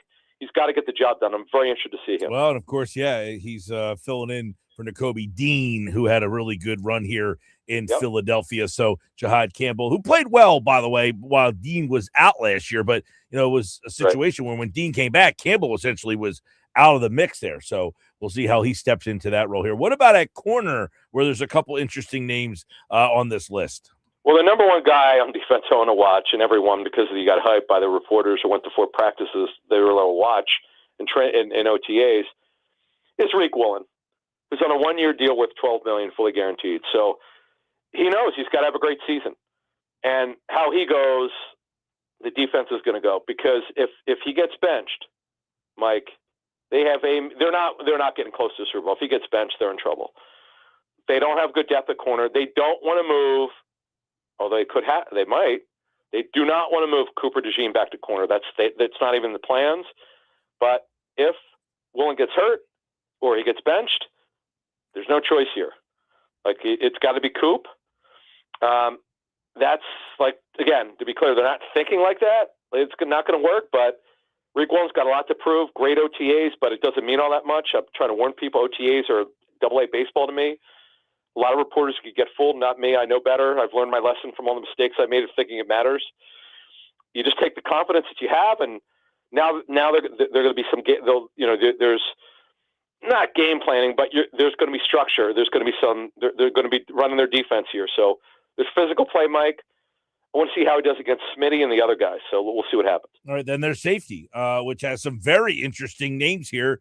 Who stands out? Well, the guy that I want to talk about is Cooper DeJean. It's a new position for him at the National Football League level. He's been comfortable at corner and at nickel so far, obviously.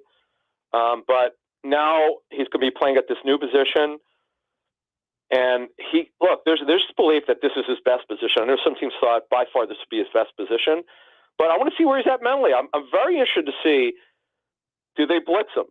Like, is he a coverage safety? Like, what are they doing with him? We don't know yet, Mike, but we're going to find out. And I'm really interested in seeing him in training camp. Well, that would be interesting. If they find different, what was the position they called him in at Iowa? I forget what they kind of referred to him as. But if you see him kind of being used in all these different new ways, that would be something that I would be intrigued by. Yeah, the star position. We talked about this on Inside the Bird 7 years ago, 8 years ago, which Malcolm Jenkins played. But that was more of a hybrid, linebacker, safety, rover. Like a different position, but yeah, we'll see. But one more I want to one more guy I want to talk about at corner before we get out of here. And this guy was a very big disappointment. He was traded straight up for Thomas Booker. Is Jacorian Bennett? He missed most of the season with the torn pectoral muscle. He was never a factor, Mike. He's on the final year of his rookie deal. This guy can run. He's talented. He's had a lot of injuries. I get that, but he's got to have a good training camp to make it. He's another guy who's on the bubble, but I want to see this guy. He can run, Mike. The guy could play. He just has to get this defense. All right. Well, there you go. There's a little bit 1 week from today. The Eagles will report, and then likely they will be on the field on Wednesday for the first time. By the way, many camps did open today in the NFL. Football is officially back for 2026. Yep. And, of course, the Inside the Birds podcast and Football at 4 has you covered right here on the Sports Bash. Thanks, Adam. Thank you. Adam Kaplan giving you the guys he's keeping an eye on at training camp. Yeah, you had Cooper DeJean was a, outside corner, safety. You said they called it the Joker, but I thought they called it like the elephant or cash or something weird like that. I don't remember it being called the Joker. That sounds like what everybody else called it. I feel like at Iowa they called it like something specific. I mean, if they had a specific name for it, I don't remember. I just know that in terms of his recruitment and in terms of what college football calls it, the Joker is the hybrid. Yeah, I know. I've heard that term used by a lot of teams, but I felt like at Iowa or them specifically called him something different than Joker. But whatever it is, the Eagles are taking him out somewhat of the role that he has played the best, which is essentially featured him as the nickel corner, which Vic Fangio has said that's a completely different position than a corner. A nickelback is different than a cornerback. And, he has been an inside slot kind of guy He has not really played a lot of safety. Now, the Eagles, and we've talked a lot about this during Football 4 in the offseason, which the Eagles' schedule this year with the teams that they are playing and the style of offense that they play will keep Cooper DeJean in the safety role more frequently now because of the style of offenses they are going to be matched up against. So you will see him play some corner at some times this year. It just won't be nearly as frequently as it's been in the past. You got something for me? I'm scrolling through an article from the Hawk Central. It's what you need to know about Cooper DeJean, the Eagles' new defensive back. So this one here says it was called the cash position. That's not like ringing a bell to me, but I thought that it was something a little different than joker, which is a lot of teams use that term, joker position. But when he was at Iowa, he frequently lined up as kind of a hybrid between like a slot safety, linebacker, corner. He was all over the place, and he was. Well, it was also because, for those who don't know, Iowa runs a scheme that is half man, half zone. And the whole purpose of the scheme is to basically say, whatever your weakness is, we are going to basically use and abuse it. Well, he was awesome, but which was part of the reason why when the draft came, some people thought he was a safety. Some people saw him more in that role. And the Eagles, he's such a good open field tackler. He's got speed and size. And, everybody could just look at him and say, yeah, I see you as more of a safety in the league. But he was very good in a small area. So according to this article, the position is called cash joker.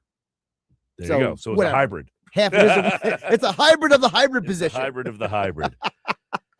It says here that after DeJean had a small role his freshman year, his role evolved into what he became in the 2023 season, where he recorded 41 tackles, 2 interceptions in 10 games before ending the season with an injury.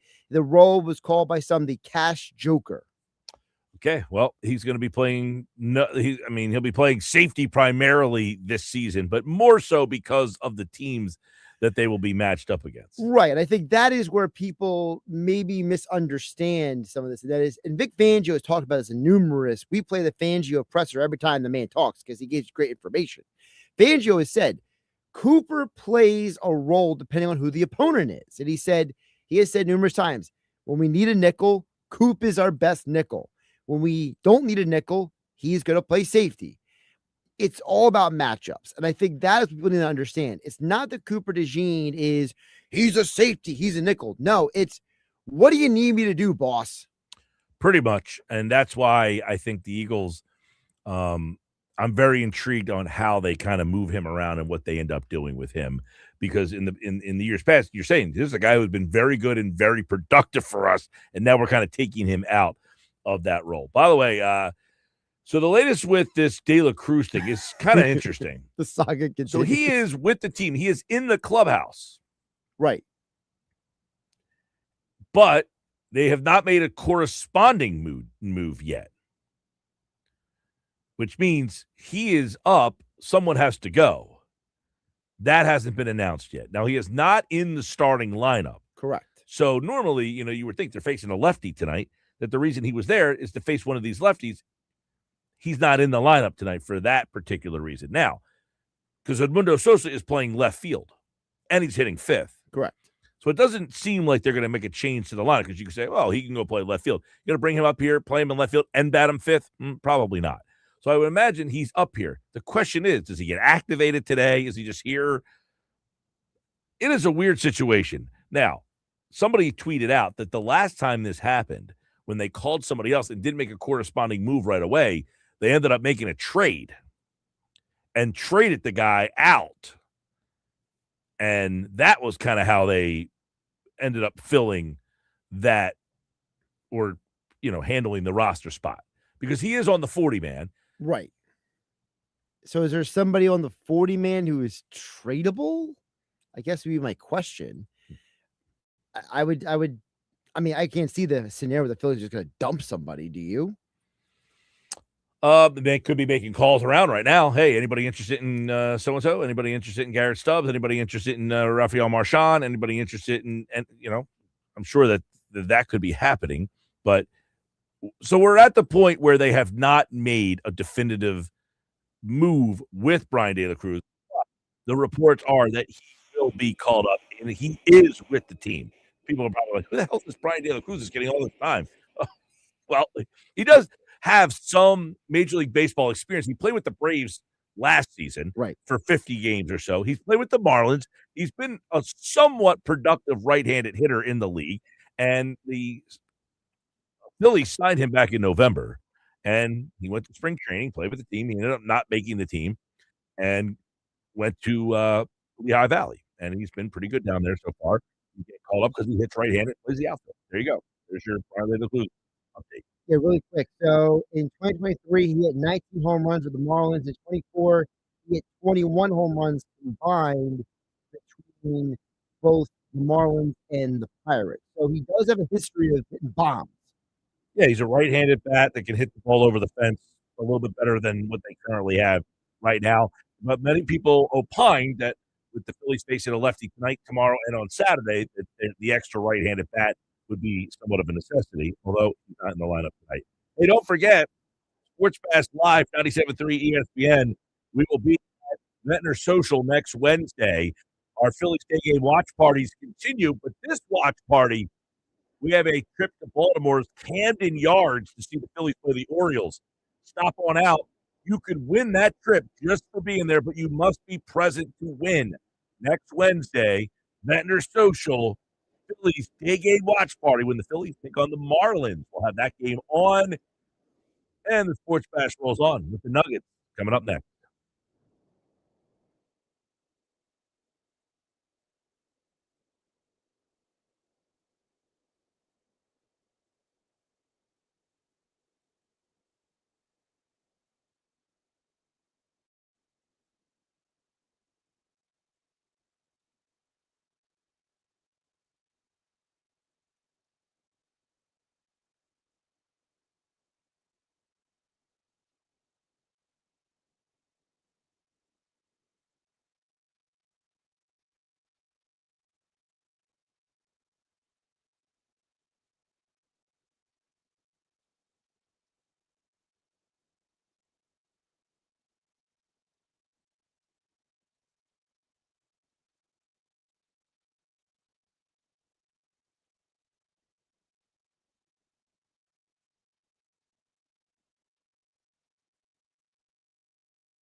At 4:30, it's time for the Nuggets today. Nick Earnshaw has today's Nick's Nuggets on the Sports Bash. A look at all the top stories and anything that's on his mind. We'll do that in just a second.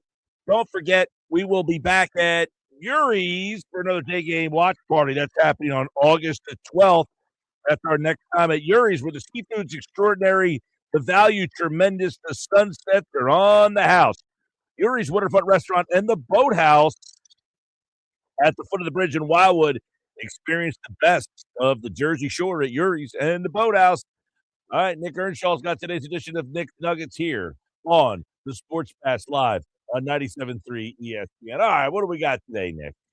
All right, so you and I were discussing this. I saw it when I was watching the game last night. I noticed it right away.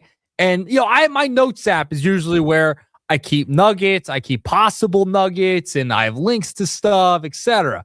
Boom, I wrote right in my notes app on my iPhone, not my Green Message Android. Wrote down right away last night in the home run controversy. Okay, this one, you said it to me this morning. I said, it's happening. We're going to start with that nugget, to say the least. And nugget number one is the home run controversy. Roy Halladay jersey versus Cooper DeJean jersey out in the outfield last night. So I haven't gotten to, I've been running around a lot today, so I don't know if you guys have talked about it at all yet or have had your stance on this just yet, you or Josh. But my stance is Cooper DeJean jersey. So for the fans who did not see this last night, there was a home run hit. And in this game, it was out to left center field near Monty's angle, okay, in this one home run. It was during the 7th inning of last night's ball game. Phillies won 10-7. So a fan went up to catch the home run with his hat, and he did catch it with his hat at first. But then when he went up to get it, the ball, because of the force of the home run and the velocity, took the hat with him, and his hat went flying out of his hand.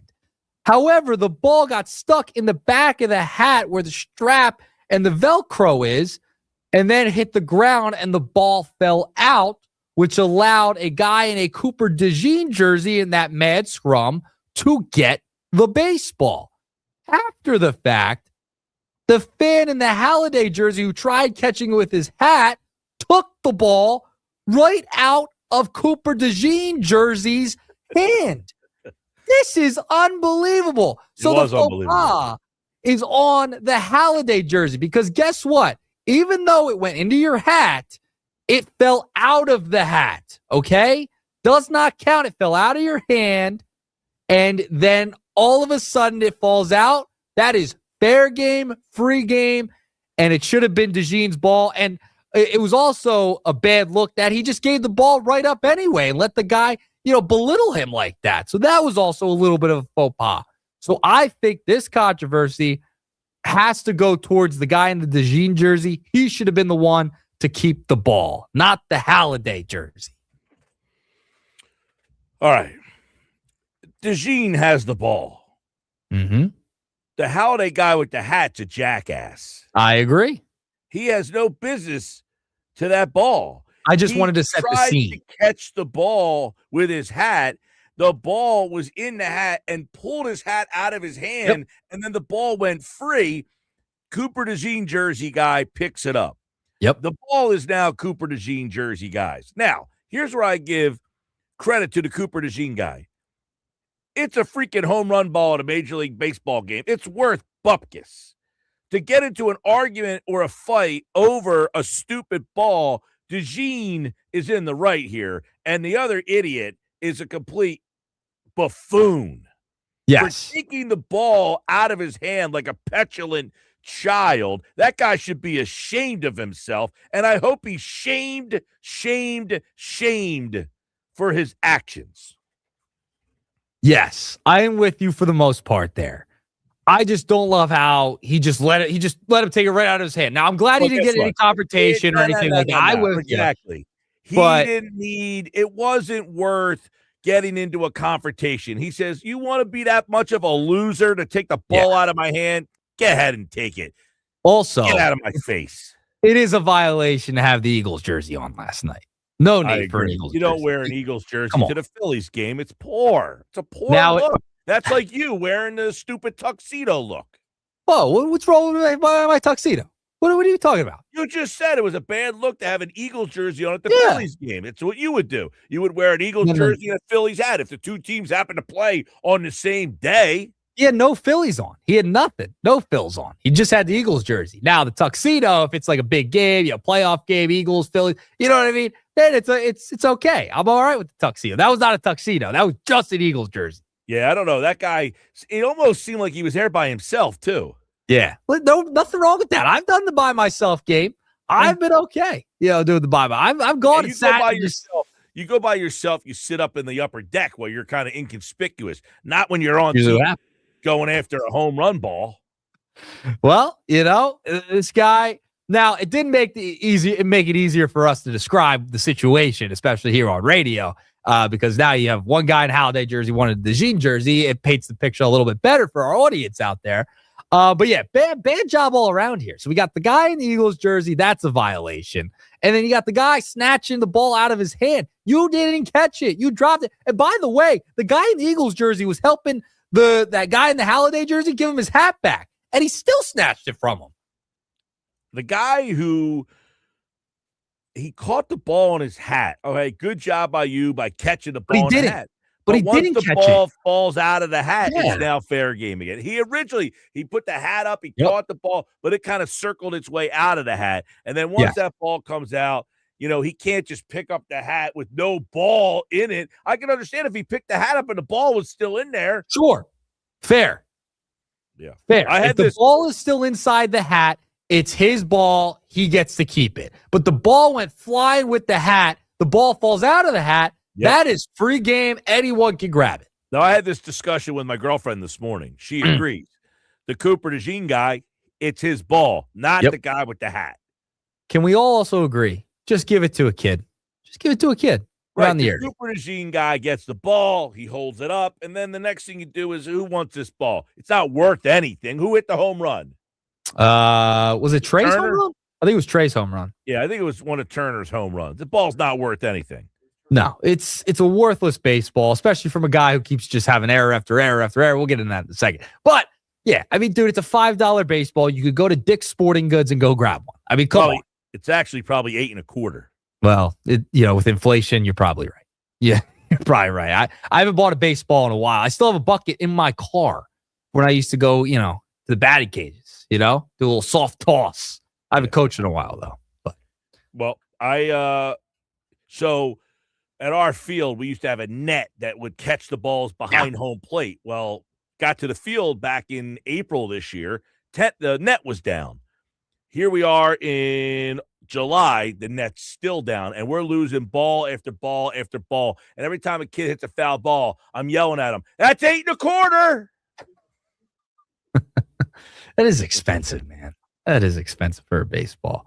Well, because our field is right on like the bay, so the balls go flying, they go in the water. I mean, it's just a mess. That net being up was pretty helpful from preventing the foul balls from going through the Yeah, it's a waterlogged baseball, no good whatsoever. So I thought it was a bad job by everybody involved. Wearing the Eagles jersey to the game, bad look. Getting the ball snatched from you, bad look. Snatching a ball from somebody, bad look. You didn't catch it. It's not your ball anymore. Don't get upset about the 8.25 baseball or $5 baseball from back in the day. You could go get one. Go to batting practice. Go to batting practice. The baseball's not worth bleep, okay? And give it to a kid. Just give it to a kid. Well, That's foul ball. give it to a kid. The fact that he was so demonstrative that the ball was his. Like, give me that ball. And he ripped it out of the guy's hand. The guy was almost like, what the? And then it's like, well, I'm not going to get into a fist fight here over a stupid baseball. So I give DeJean some credit for just saying, you know what, dude? Yeah. Stupid ball. You're right. You're right about that. Not making a whole commotion about it because it is an 8.25 baseball. It's just not worth it. It's not worth it. But this reminds me of the Phillies Karen in a sense, in a way. I think Phillies Karen was a little worse than this situation. But It's up there. This is 2 in a row. It's 2 years in a row now. What are we doing? Why are we getting all upset about baseballs? Okay, if you catch it, you catch it. By the way, as we're having this conversation, we got a lot of stuff going on right now. So I know. Mattingly is talking. He says that they think they have a roster move. They're just not sure what it is right now for this Brian De La Cruz thing. Yeah. So how weird do you feel if you're De La Cruz, you walk into the locker room, but you're not even on the team yet? You're like, hey, guys, I'm here. Well, who are you here for? I don't know, but someone's getting cut.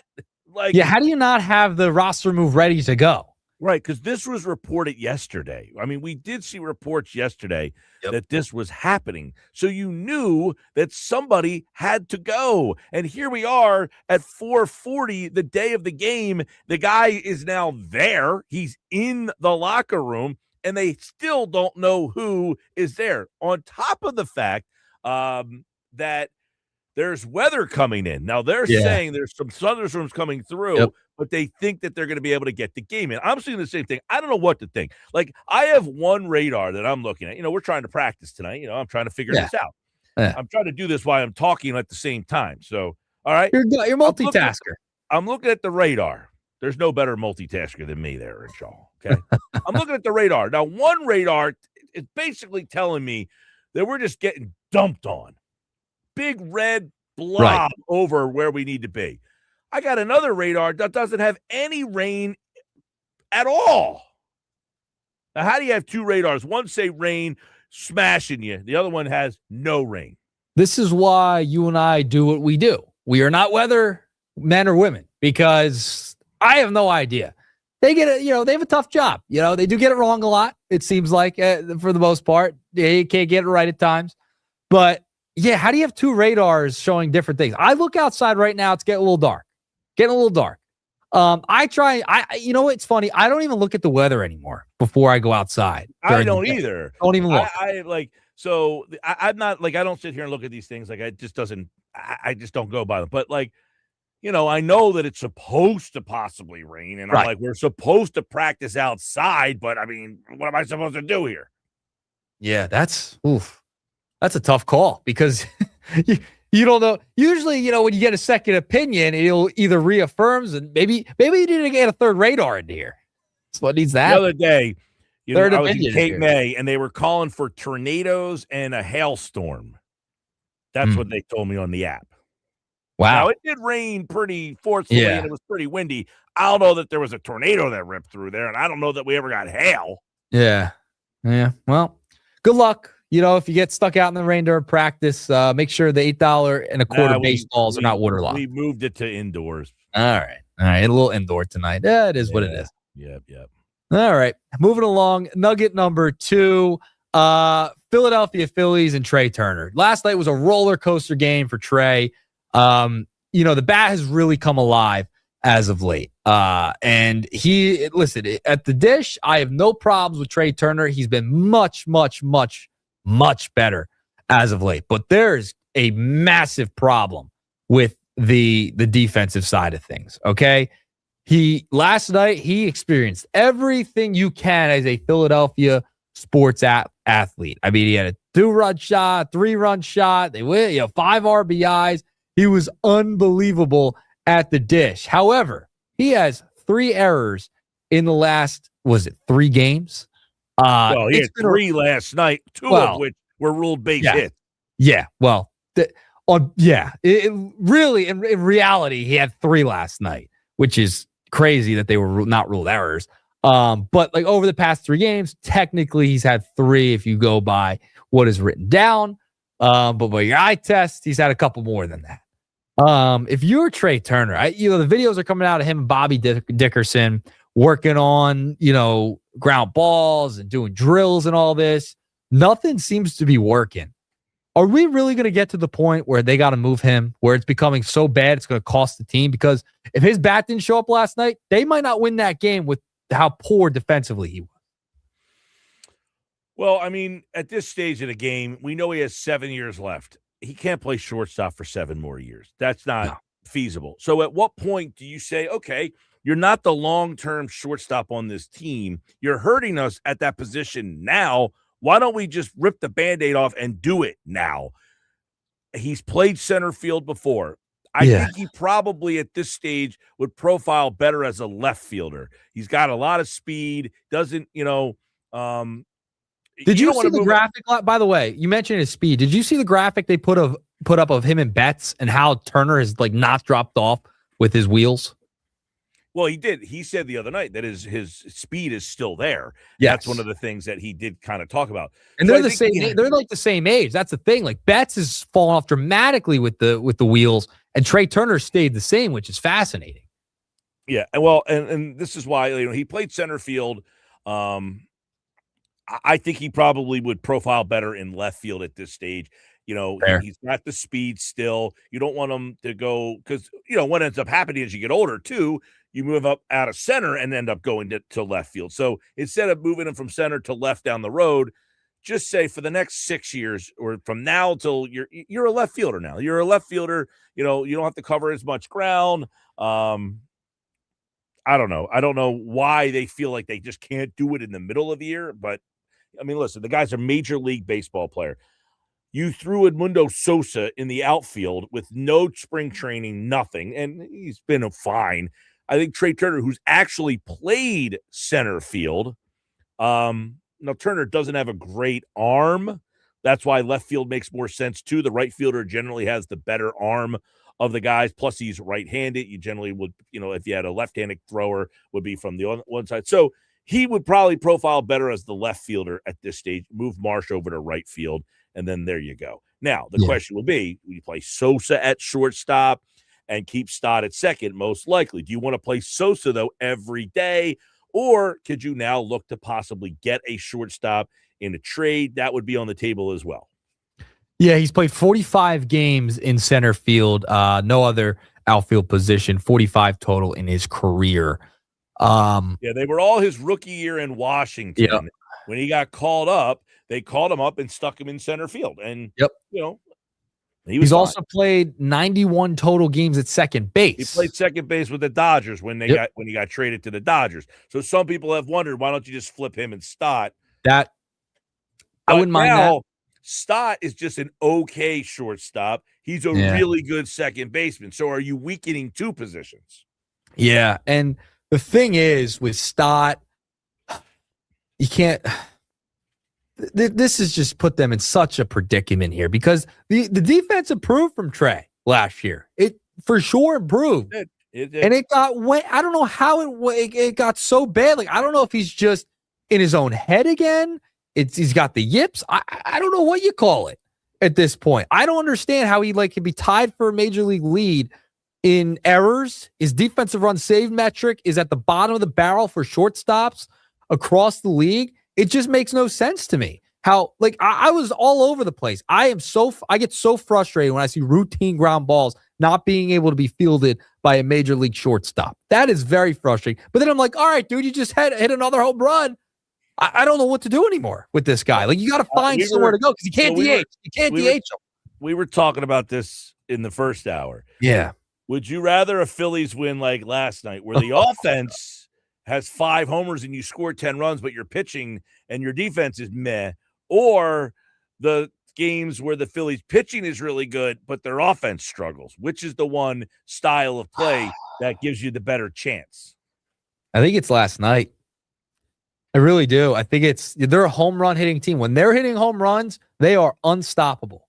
They're unstoppable because they'll just outscore you. And when the lineup is going, everyone's on fire, getting on base, hitting dingers, just like that, and getting a guy like Trea Turner to actually produce.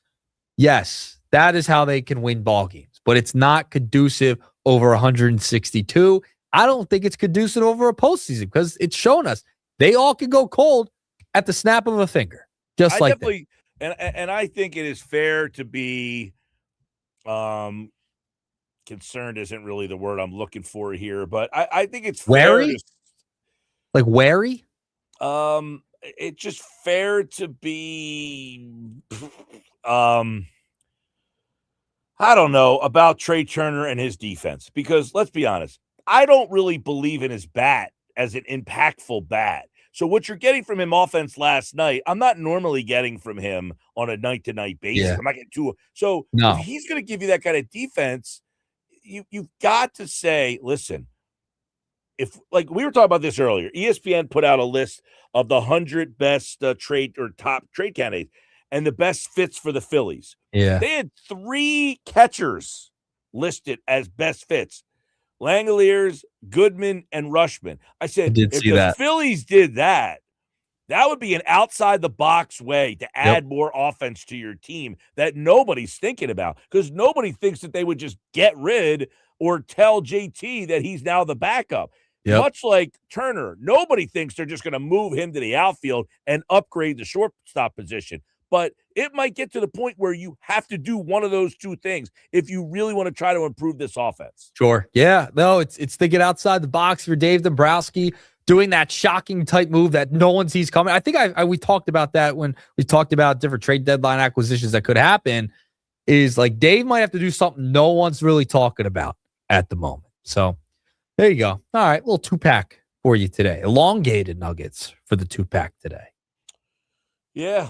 And by the way, the guy with the ball, the guy with the hat. Yeah, Halladay. Oh, he was wearing a Halladay jersey. Yes, Halladay jersey. Halladay versus DeJean. Yeah, I'm going with DeJean on this one. DeJean should have gotten the ball. He should have gotten the ball. By the way, before I go, happy birthday to Schweiner out there. Today. Yeah, he's like 40 years and 5 days older than me. I did not know his birthday was today. He texted me early this morning, too. Happy birthday, Schweiner. Happy birthday to the Schweiner. A couple of buddies' birthdays today. Nice. All right. Well, happy birthday to all those people, including the Schweiner. There you go. All right. See you, Mike. Thanks, man. See you. There's today's Nuggets on the Sports Bash Live on 97.3 ESPN. We got Sunday Night Baseball this week with the Phillies and the Yankees. You can listen to the Phillies and the Yankees right here on 97.3 ESPN. The cover starts at 6:30. First pitch at 7:20. Sunday Night Baseball from Citizens Bank Park. I'm Mike Gill. This is the Sports Bash. This hour of the show brought to you by Maynard's in Margate. Cheers to 60 years. Our friends at Maynard's Cafe. What a great spot they've been for us over the years, but they've had 60 years in Margate. And you can join the party on Sunday, August 2nd. Live music starts at 2. Drink specials all day and your chance to win birds and concert tickets. Cheers to 60 years at Maynard's in Margate. 5 o'clock hour on the way. We'll look at this saga of the Phillies roster decision coming up next.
5:01, the Phillies have made a roster move.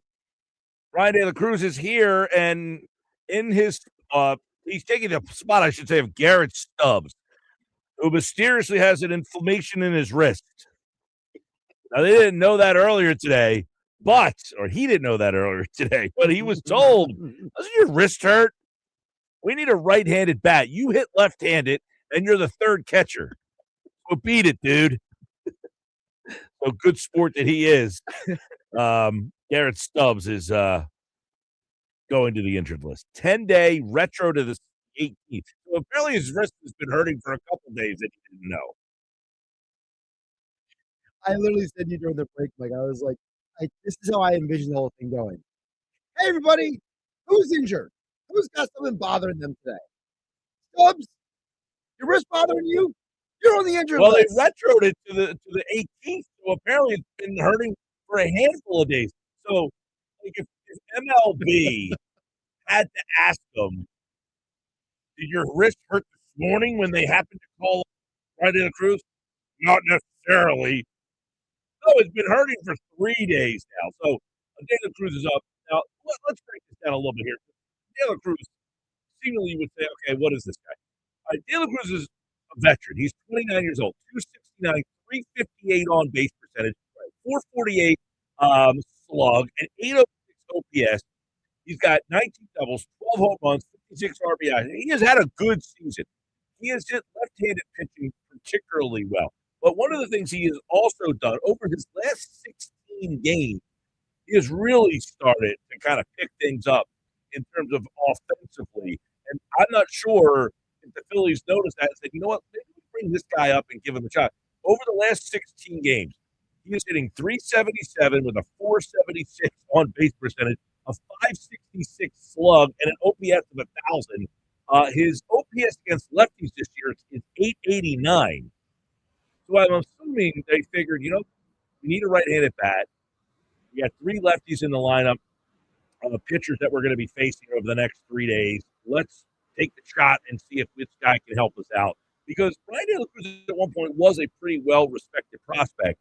And much like Derek Hill, who was a first-round pick, maybe they feel like if he comes up here and gets an opportunity to showcase himself a bit, that he could help this team out. Because we all know that Garrett Stubbs is not helping this team out.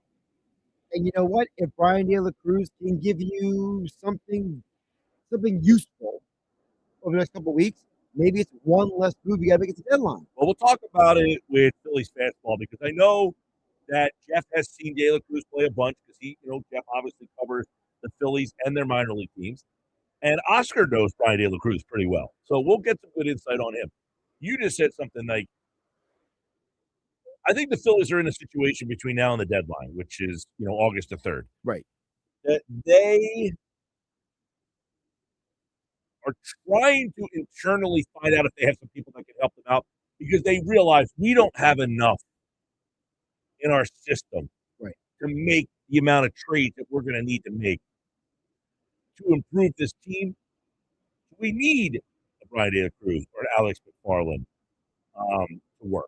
We need those guys. Yeah. Well, we need to see if they can play because, look, if Brian De La Cruz is a right-handed hitter that can hit for us, then we don't have to go get that mid-level right-handed bat like a Tyler Ward or Joe Adell. Now, Joe Adell and Ward are both better than De La Cruz, but if I don't have to give up something to get one of them because I have this guy, then I can use those assets to try to get something different. That's how dire I think it is and how much they think they need. And they obviously saw something in De La Cruz when they brought him in before the season. He was in spring training. He was a guy that you and Jeff Kerr and every other, I remember you and Bob Blanco talked about it as well, where back in March, you guys were like, what if De La Cruz makes this team? Like, that was a legitimate conversation months ago. So it's not like he's some rando they've been on the trash heap. Like, he's been in the organization for months now. He was signed in November, but, I think a lot of people just kind of saw him as organizational depth. He was a guy that played with the Braves last year for 50 games, but did not have a good run with the Braves last year. He is 20 years old, so it's fair to say, is he at the end of his major league existence here? Well, the Phillies are trying to find out as he has a hot streak going at the AAA level if they can get something out of him. So what you have now is you have another right-handed outfielder. He plays the corner outfield, Brian De La Cruz. So you have a situation now where it frees up Edmundo Sosa. Right. Where he possibly – now, I don't know if Brian De La Cruz is a long-term part of this roster. That is unbeknownst to us right now. But this is what I would say that he does, because Brian De La Cruz has played left field, right field. He's even played some center field. So he can play all three outfield spots, something that Sosa cannot do. So he gives you more versatility there, where he could play right field on a day where Derek Hill is playing center field, and keep Marsh in left field, where Marsh is clearly a better left fielder than he is a right fielder. But that being said, it opens up Sosa to now play some second base and or third base if you're starting to wonder if Bohm's bat is a problem. And or shortstop? Well, I don't know that the shortstop thing is going to happen, but he could certainly give the guy a night off if he's struggling a little bit or whatever. I don't know if you're going to start replacing him defensively. Didn't that start problems in your clubhouse last year? Well, let me ask you this. Do you think that Trea Turner is his personality? Is it like Nick Castellanos? I don't think so. Do you? I don't know enough about Nick, Trea Turner, as we talked about yesterday with Tim Kelly. He is not connected with the fan base for whatever Trea Turner reason. has no personality. Zero. He is complete white bread.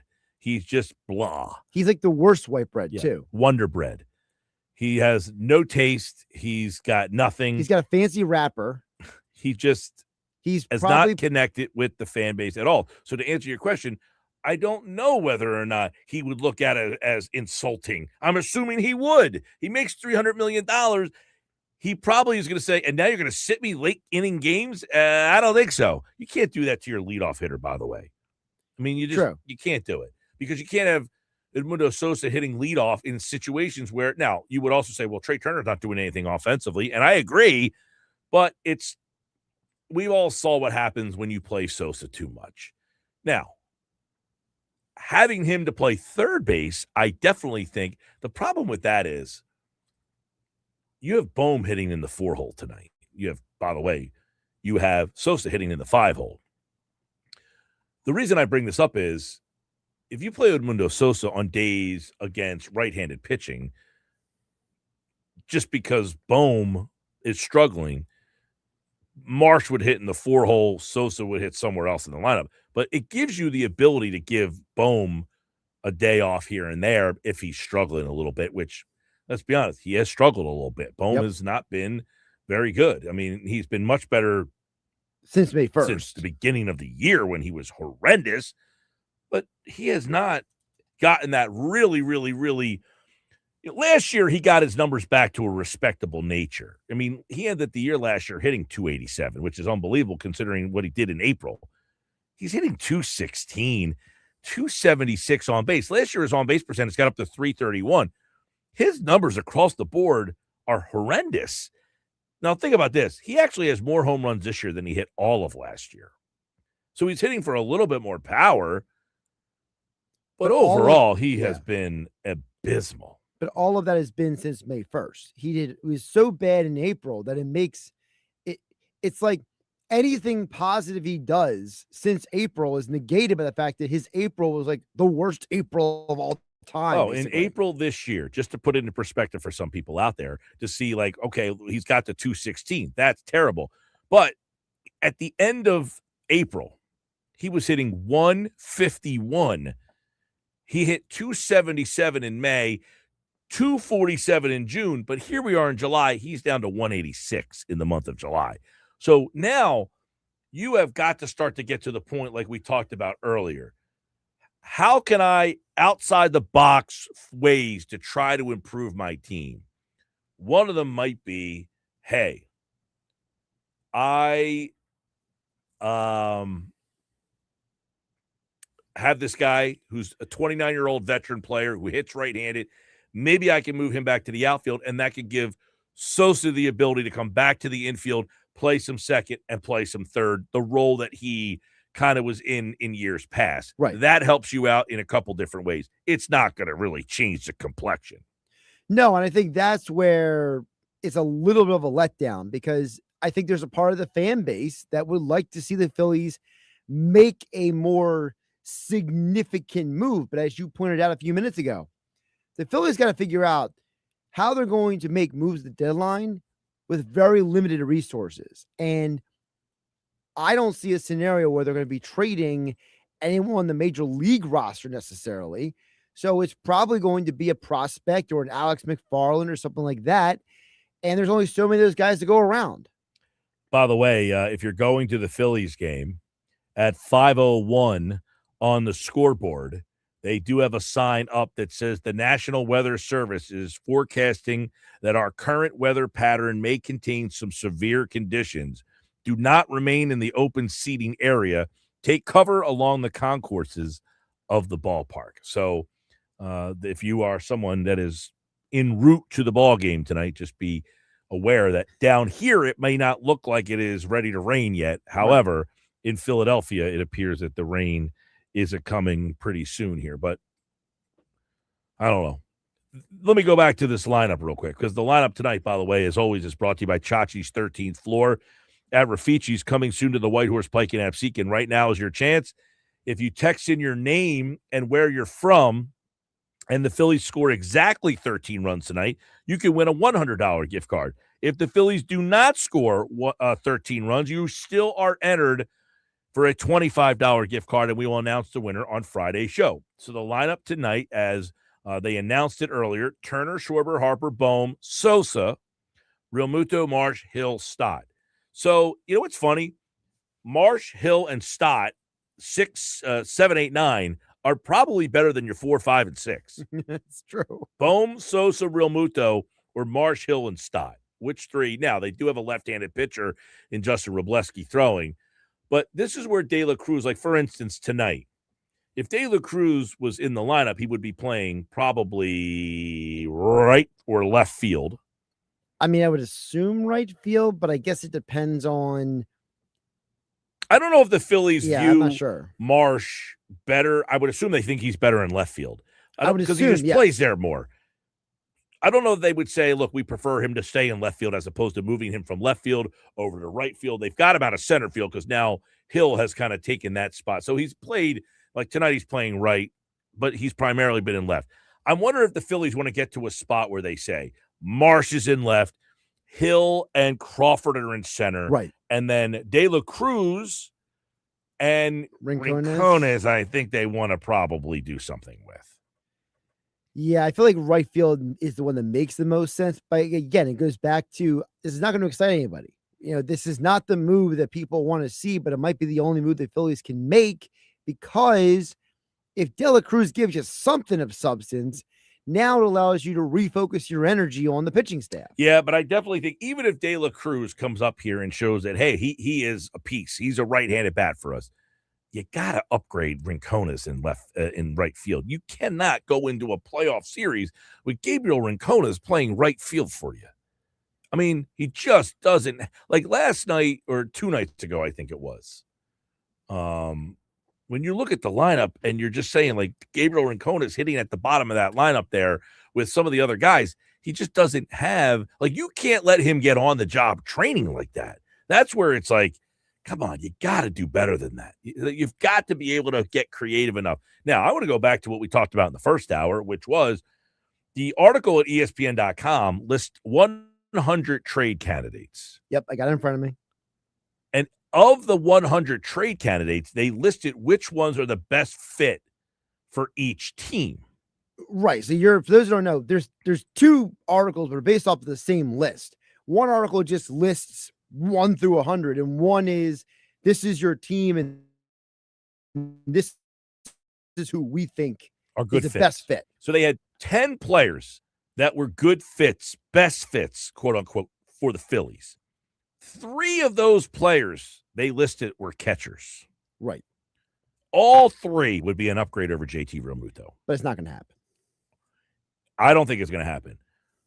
But is that the outside the box way that Dave Dombrowski should be looking at right now? In other words, we have been kicking the can down the road for this right-handed outfielder for 3 years now. He hasn't been able to find him.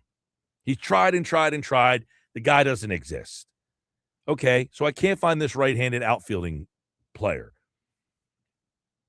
How am I going to improve my roster? My catcher is my worst offensive player. Can I improve that? In other words, do I have to make a bold decision? Should Dave Dombrowski be willing to make the tough decision, even with one of his most popular players? How would that be received in the clubhouse if the team went and got a 30 home run guy or a 22 home run guy and said, guys, I know JT's really popular. That's the best I could do. I don't think he'd be taken very well. And I think it's because of who he is and what he means to that pitching staff. So you think the players would rather be a lesser team if it meant we have our guy in the lineup? I think that this team thinks they are better than they really are, based on the way the players talk about each other and themselves. What do you mean? The team thinks they're better than they really are? Well, I mean, they're probably one of the 5 best teams in the game. Well, you listen to the way that Harper and Schwarber and the different guys, in post-game interviews talk about the team. They make the team sound like they're on the same level as the Dodgers, whereas the rest of us are like, you're not on the same level as the Dodgers. I take that with a grain of salt. What do you think they're going to say? We stink. We're not good enough. No, but I we're mean, not better than the Dodgers. There's a level of perspective that But guess what? They have every reason to think they're that good. They've been to the playoffs for 4 straight seasons. They went to a World Series. So I would hope that they don't sound like a bunch of like not confident players. All right, let me put it this way. If I had to choose between replacing Realmuto at catcher versus doing another move, I think the players would be much more open to another move. I'm not saying they wouldn't be. I'm saying if I sat down with Kyle Schwarber and Bryce Harper and said, I can get a 30 home run guy, but he catches. You think they're going to say, don't do it? I think they would ask, what are you doing with JT Realmuto? He will now be the backup. He will be the backup catcher. He'll catch, twice a week. But see, that's not a question you ask Harper and Schwarber. That's the question you ask Wheeler, Sanchez, Luzardo. Now, somebody, Andrew in Summers Point, Bryce to right field, JT to first, go get a catcher. Now, theoretically, if that's the case, you might take the catcher that you get and move him to first base so that you can keep JT behind the plate. Right. I could see a scenario where I'm just using this as an example. Hunter Goodman has a history of some injuries. Do you think Hunter Goodman could extend his career if he was a first baseman instead of a catcher? Listen, anybody that you ask that question about moving from first to catcher, yes, I think you will extend your career if you played first as opposed to catch. I'm just framing it for the audience so they understand what we're talking about. So the idea is that Hunter Goodman would be a great addition for this lineup. And the 3, Hunter Goodman would be the best bat. Yes, in terms of who he is right now and who he is long-term. Mm-hmm. And I think that because he's right-handed, and if Harper is serious about doing whatever it takes to win, I think that he would have to be like, you know what? If you're going to bring in Hunter Goodman, you're going to give him a first baseman's glove, and you're telling me to go to the outfield, all right, coach, I got you. If Harper is as serious as he says about doing whatever it takes to win, I don't think we have a reason not to believe him. Now, by the way, Hunter Goodman has played first base 12 times. He has played right field 37 times, and he has played left field 7 times. So Hunter Goodman has actually played first base a handful of times. It has been a while. He played 4 games in 2024, and he played 8 games in 2023, and he played in the outfield 7 times in 2024, 27 times he played right field in 2024. So I would imagine if you can get Goodman, you could probably ask him to play first base. So according to the article here from ESPN.com, it says As much as the Rockies have waited for years for another homegrown star, they are in such dire need of pitching that Goodman at least offers them the opportunity to land high ceiling arms. So would you trade Gage Wood for him? No. Interesting. I would trade Andrew Painter for him. Very interesting. I don't know what to do with Painter at this point. And I feel like I don't know if he's what is he? I don't think he's gonna be anything this year. Is he anything next year? I have no idea. At least Gage Wood has not yet been tainted by coming to the big leagues and falling on his face. Ooh. Yeah, I'm highly disappointed by Painter. There's no secret there. By the way, Goodman this year has 30 homers. Last year he had 31, so he's on pace to shatter that. He had 91 ribbies last year. I guess one question would be, what are his road splits? I'll pull it up. Because he obviously plays in Colorado. But Goodman this year, 255, on base 325. His slug is 556. His OPS is 881. Those numbers are all pretty good. His on base percentage is not great. It's okay. 278, 323, 520 slug, 843 OPS. Those numbers, again, his on base percentage, he doesn't walk a whole heck of a lot. That's one of his downfalls. That's why his on base percentage isn't great, but he does hit. To hit 278 for a power guy, it's pretty good. So here's something interesting. So this year specifically, he actually has a better batting average away from Coors Field than at it. That's good then. He's 282 on the road, 226 at home. That's great news, by the way. His slugging is 619 on the road, 488 at home.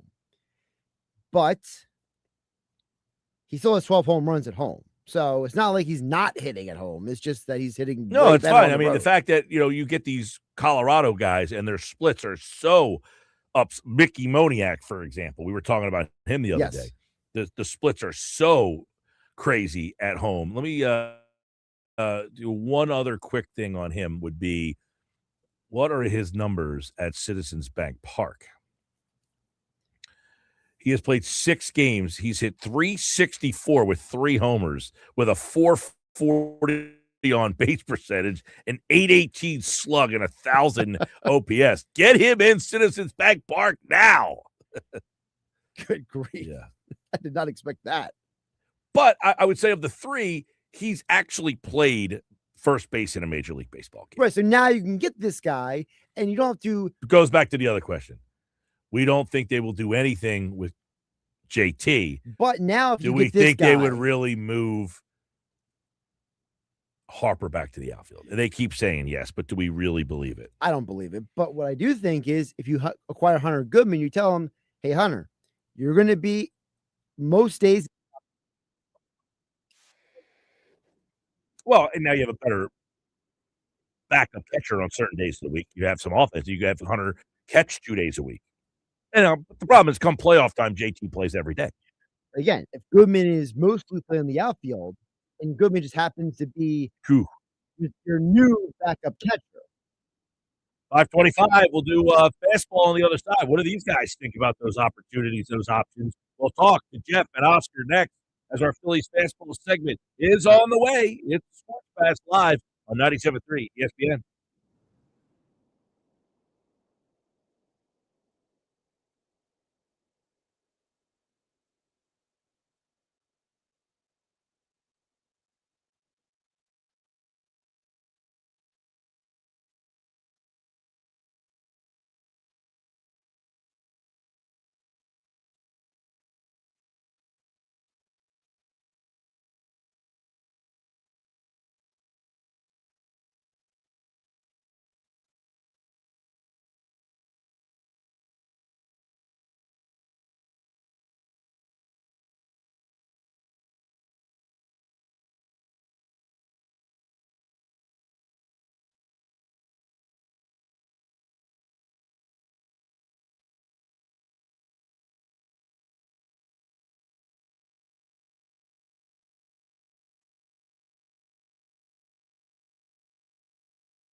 All right, 331. Good conversation on the Phils and the possible additions and ways to fix the team outside of the box ones today. Let's bring in the Phillies fastball guys and see what they think of some of the things we've been discussing. Plus, Brian De La Cruz is here. This has been a whole story. He was in the locker room, but nobody knew who he was replacing. And then we found out it will be Garrett Stubbs, who had inflammation in his wrist. Somebody texted me, spinning records in the locker room possibly could lead to inflammation in your wrist. Well, it's Stubbs who's out. De La Cruz is in. What does it mean moving forward? We got the guys right here for today's Phillies Fastball. It is brought to you by Ventnor Social. Don't forget, we'll be there on Wednesday of next week for a Phillies Day Gay watch party, and you can win a trip to go see the Phillies play the Orioles at Camden Yards, guys. All right, what a day this has been. De La Cruz, it was reported yesterday that he was going to come up. Well, today we kept waiting and waiting and waiting. Then he showed up, and they didn't have a roster decision on what to do here. Jeff, what were they waiting for? Why was this such a weird situation? Yeah, it was definitely weird. I'll say that. I didn't think it was going to be an Alex McFarland. It didn't look like it was going to be him, just based on some conversations last night. So I'm like, okay, it's not going to be a pitcher. You're just kind of playing the game like, who's going to get sent down, who's not going to get sent down. And you're like, who do you send down? Or who gets the IL trip, right? Well, I guess it's Garrett Stubbs. I mean, I didn't think they were going to release Rafael Martian. He did not look like a player that was going to get DFA'd last night, near to Garrett Stubbs. So, yeah, I just think they waited to the last minute. Maybe they were trying to get a trade going. Who knows? But they're going to have to do this on Saturday, too, because they're probably going to need a fifth starter, and I assume it's going to be Brian Keller. But I'm not surprised but how the roster maneuvering happened. Oscar, tell us about Brian De La Cruz and why he makes sense for this this decision here today. By the way, I just bented my wrist. I think I need to go on the IL. I mean, just turning on the computer. Look, Brian De La Cruz was the MVP of the Dominican Republic league, the entire league. He was the MVP of the finals. It's a league where you have a lot of major league players playing there. This is a guy that have played for the Marlins for a number of years. He's a good outfielder. He's a really good outfielder. He's a guy that sporadically will show some power. He's not as consistent as you would want. But look, to me, this is a tryout, right? He's on a tryout. Is he the long-term answer? Probably not. But look, Derek Hill was in the answer. Look what he's doing for the Phillies. I mean, he has an OPS over 800. So he's doing a tremendous job for the team, playing great defense. I mean, timely hitting. Look, you never know. I mean, you never know how this is. Brian De La Cruz is a quality guy. He's a quality outfielder. Is he the answer? I don't have the slightest clue. I think they're gonna throw him out there and see what he can do. He's been playing well over the last few weeks at Lehigh Valley. So look, you got to do what you got to do. I mean, he's trying everything out there to see if something works. And I like the move toward getting Stubbs out of the roster for now, because he doesn't add it adds you a lot more flexibility that you don't have right now. I mean, a flexibility you don't have. So I do like this move in terms of the overall roster. All I can say is the guys are in the spot, right? He's had a 320 batting average, a 998 OPS since June 1st. Why not give him a shot? This is the time of year to do that. You got a week to the trade deadline. You might as well do it. Yeah, I was wondering, he's not in the lineup tonight, which would be a night that he would play because they are facing a left-handed pitcher, and tomorrow night as well, and then another one on Saturday. But this also, guys, and Jeff, let's get your take on this first. It allows him to possibly play right field with Rincones for the time being. It also could get him in left field and get Sosa back to the infield, and they can give Sosa some time at second. They can give Sosa some time at third for Bohm, who's obviously struggling as well. If he can give them a right-handed bat, it also would mean one less thing they have to give up something from their organization to try to go get, because we know they have so many needs right now. Exactly. Like, there are internal answers to things, right? I think we might see that with Alex McFarland if they ever decide to throw him and not protect him, but that could be an internal answer. Brian De La Cruz, you don't have to worry about that, right? He's not trade bait. So you can do this with a guy like that. And I thought this was important. A lot of people seem to think Gabriel Rincones was going to be the one who was going to get sent down. And I'm thinking to myself, no way. Not after what Don Mattingly said about him last night, not after conversations I've had. I just didn't get that vibe. He was going to be the guy. It was going to come at his expense. I felt, okay, you can platoon these two. And then you can platoon Derek Hill and Brandon. I think the key is simple, Mike, what you said. That moves Mundo Sosa back to the infield. I think that's a huge difference for this team. You also have, from an OPS standpoint, when you look at Brian De La Cruz, I mean, he hits lefties and righties about the same in his major league career, 698 against right-handed and 697 against left-handed pitching. So there's not much difference there in terms of his split. So he's hitting righties really well this year too in Lehigh. If we're just gonna go by this year, the numbers show he can play against righties if you need him to. Yeah. Well, and also listen, you're right. The decision to make Stubbs the guy, he wasn't helping this team at all. The question will be, what's the move when they have to make the next decision here? De La Cruz, you're going to get 10 days. Well, I guess they retroed it for 3 days, so he's going to get about a week to show that he could possibly give them, fill some sort of role on this team. But then the big question becomes, what's next? As Jeff, we talked about it last night.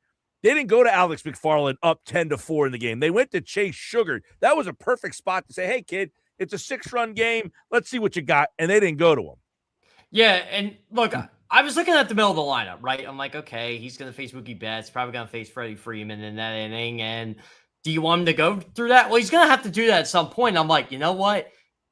This team just does not want to take that risk, right? It's cool if he throws 101 in the majors.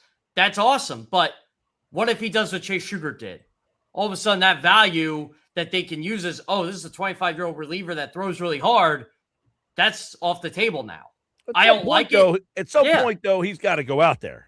Exactly. I think this is opportunity. You need an arm.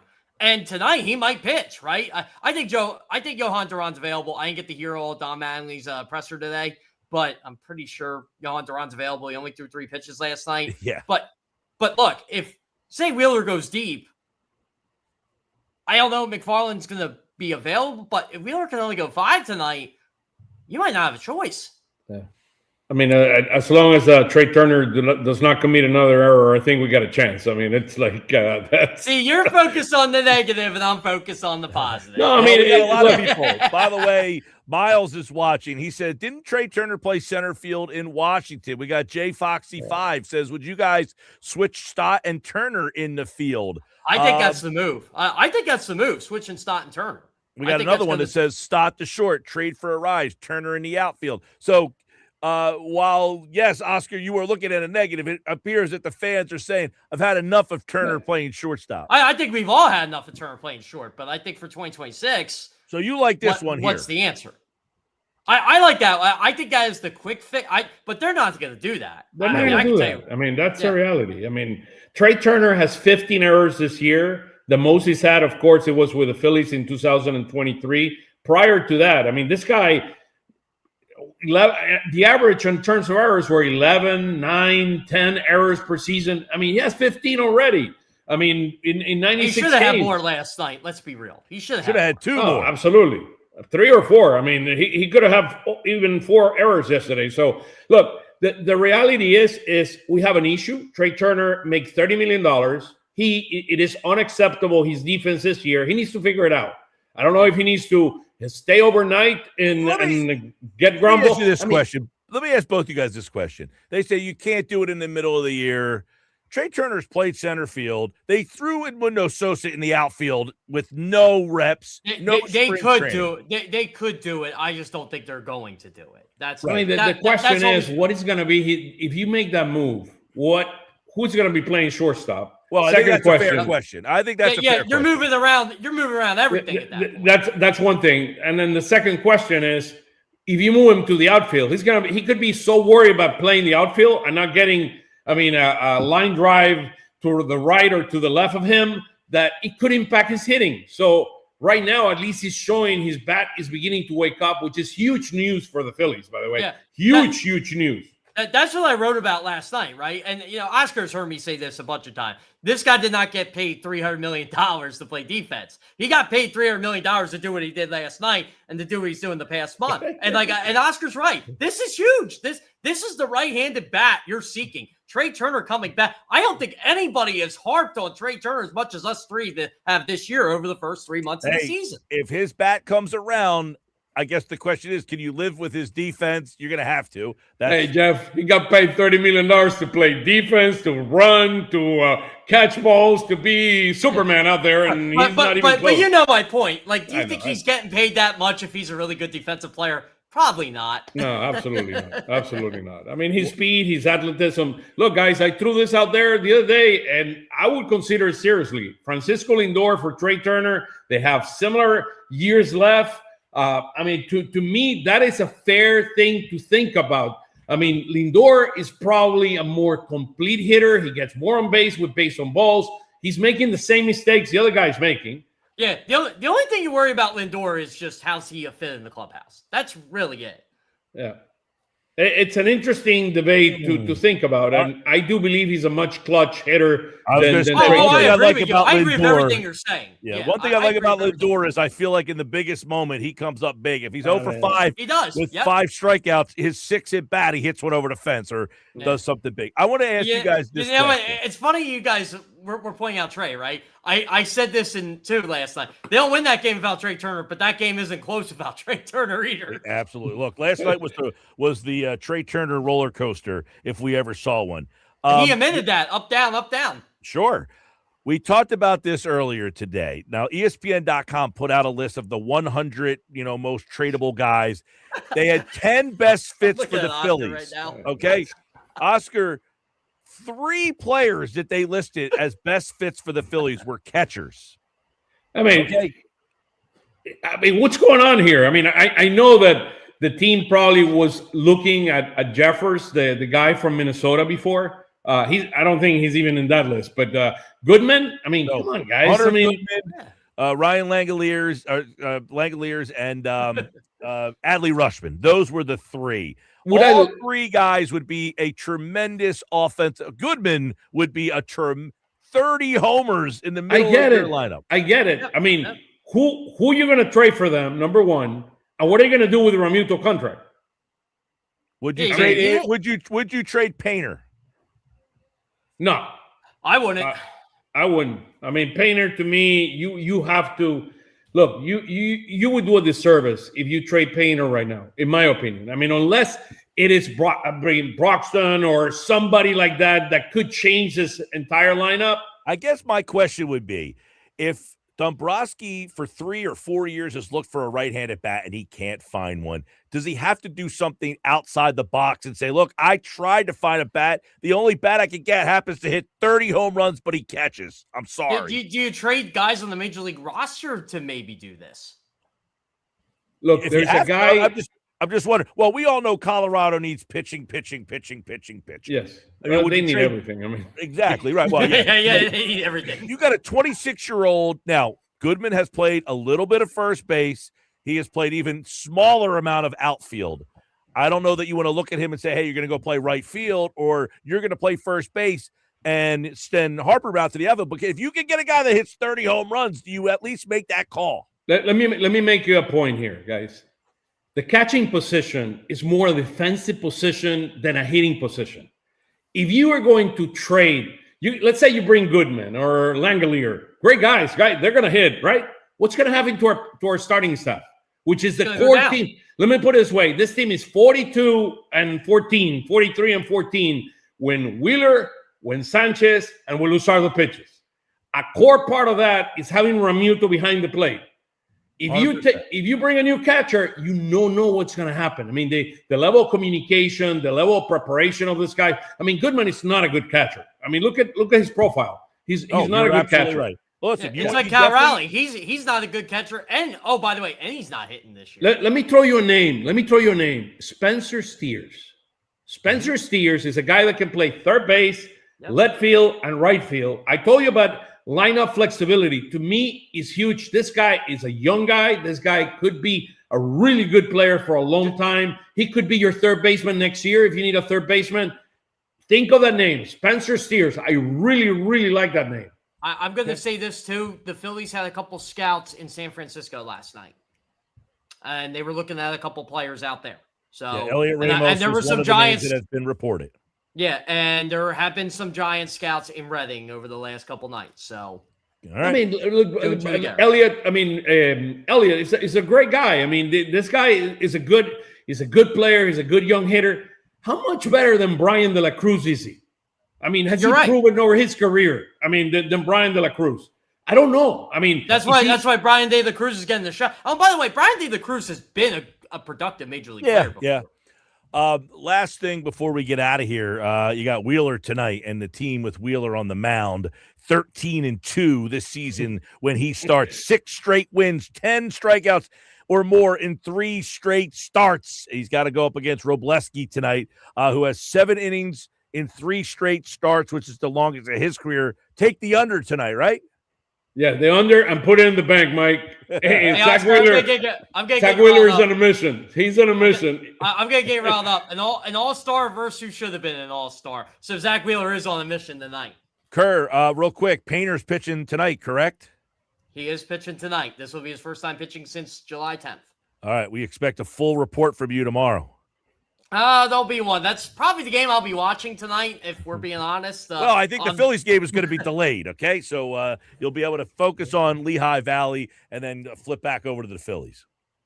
Yeah, put 2 TVs. Come on, Jeff. Put 2 TVs. One with the Major League team and the other one AAA. Well, you know what stinks? Lehigh's not home, and I have Service Electric Cable, which actually gets the Lehigh games. But when they're on the road, I don't get them. So. MILB.com. There you go. I have that. Jeez, yes, that's a free game the laptop tonight. will be on with the television. Oscar and Jeff, knows the system. The Phillies Fastball returns tomorrow. We'll have a recap of Painters Night, the Phillies Night, and more tomorrow on Phillies Fastball. Thanks, guys.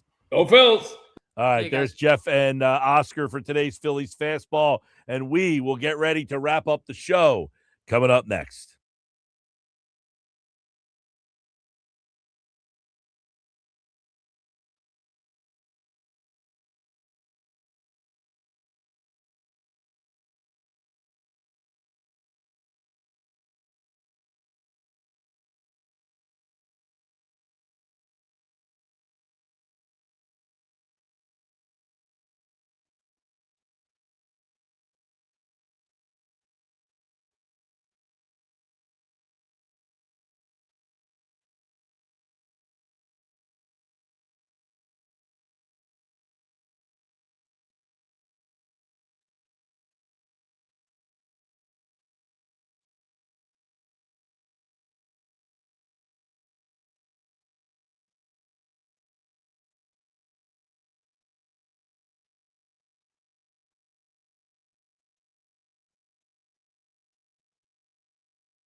All right, 5:54. Getting ready to get out of here. Got any rain out there yet? Looks like Citizens Bank Park is the apocalypse. I mean, the radar you showed me looks pretty legit. Oh, look at that picture on TV. Yeah. Woo! Looks like Philly's got a little rain. I'm sure we'll be getting something here soon. Yep. But pouring up in Philly, getting ready for the Phils tonight. They think they're going to get the game in tonight. So they do think there's a window that they can play the game tonight. That being said, that's it for us. Fun show today with the trade stuff, outside the box stuff. We'll do it again tomorrow. We'll recap the Phillies and the Dodgers, and we'll get ready for the final game of that 3-game set before the Phillies move on to play the Yankees. If the Phillies win tonight, they will have won the series against the Dodgers. A couple quick hitters for tonight's game. The Dodgers have lost 5 of 7, including back-to-back games. They have not lost 6 of 8 games this season. So if the Phillies win tonight, that would keep the Dodgers skid going. And the Brewers, by the way, have now moved into the best record in baseball. Phillies trail the Braves by 3 in the NL East. You got Robleski, a lefty tonight, against Wheeler. Both guys have got unbelievable streaks going. Robleski's pitched 7 or more in 3 straight starts. Wheeler has 10 or more strikeouts in 3 straight starts. So keep that going. Trea Turner, extra base hit in 4 straight games. So his offense is going as well. And the Dodgers are an underdog tonight for the first time in back-to-back games all season long. How about that? Kyle Schwarber reached base in 22 straight games. He is 0 for 6 in his last 2 games. 1 game shy of tying the longest hitless streak this season. So I would imagine Schwarber gets a hit tonight. We'll see how it all unfolds. But we will be back here tomorrow to break it all down on the Sports Bash. And we'll see if LeBron makes his decision tomorrow. Probably not. Talk to you right here on the Sports Bash. Have a great night, everybody. Be safe.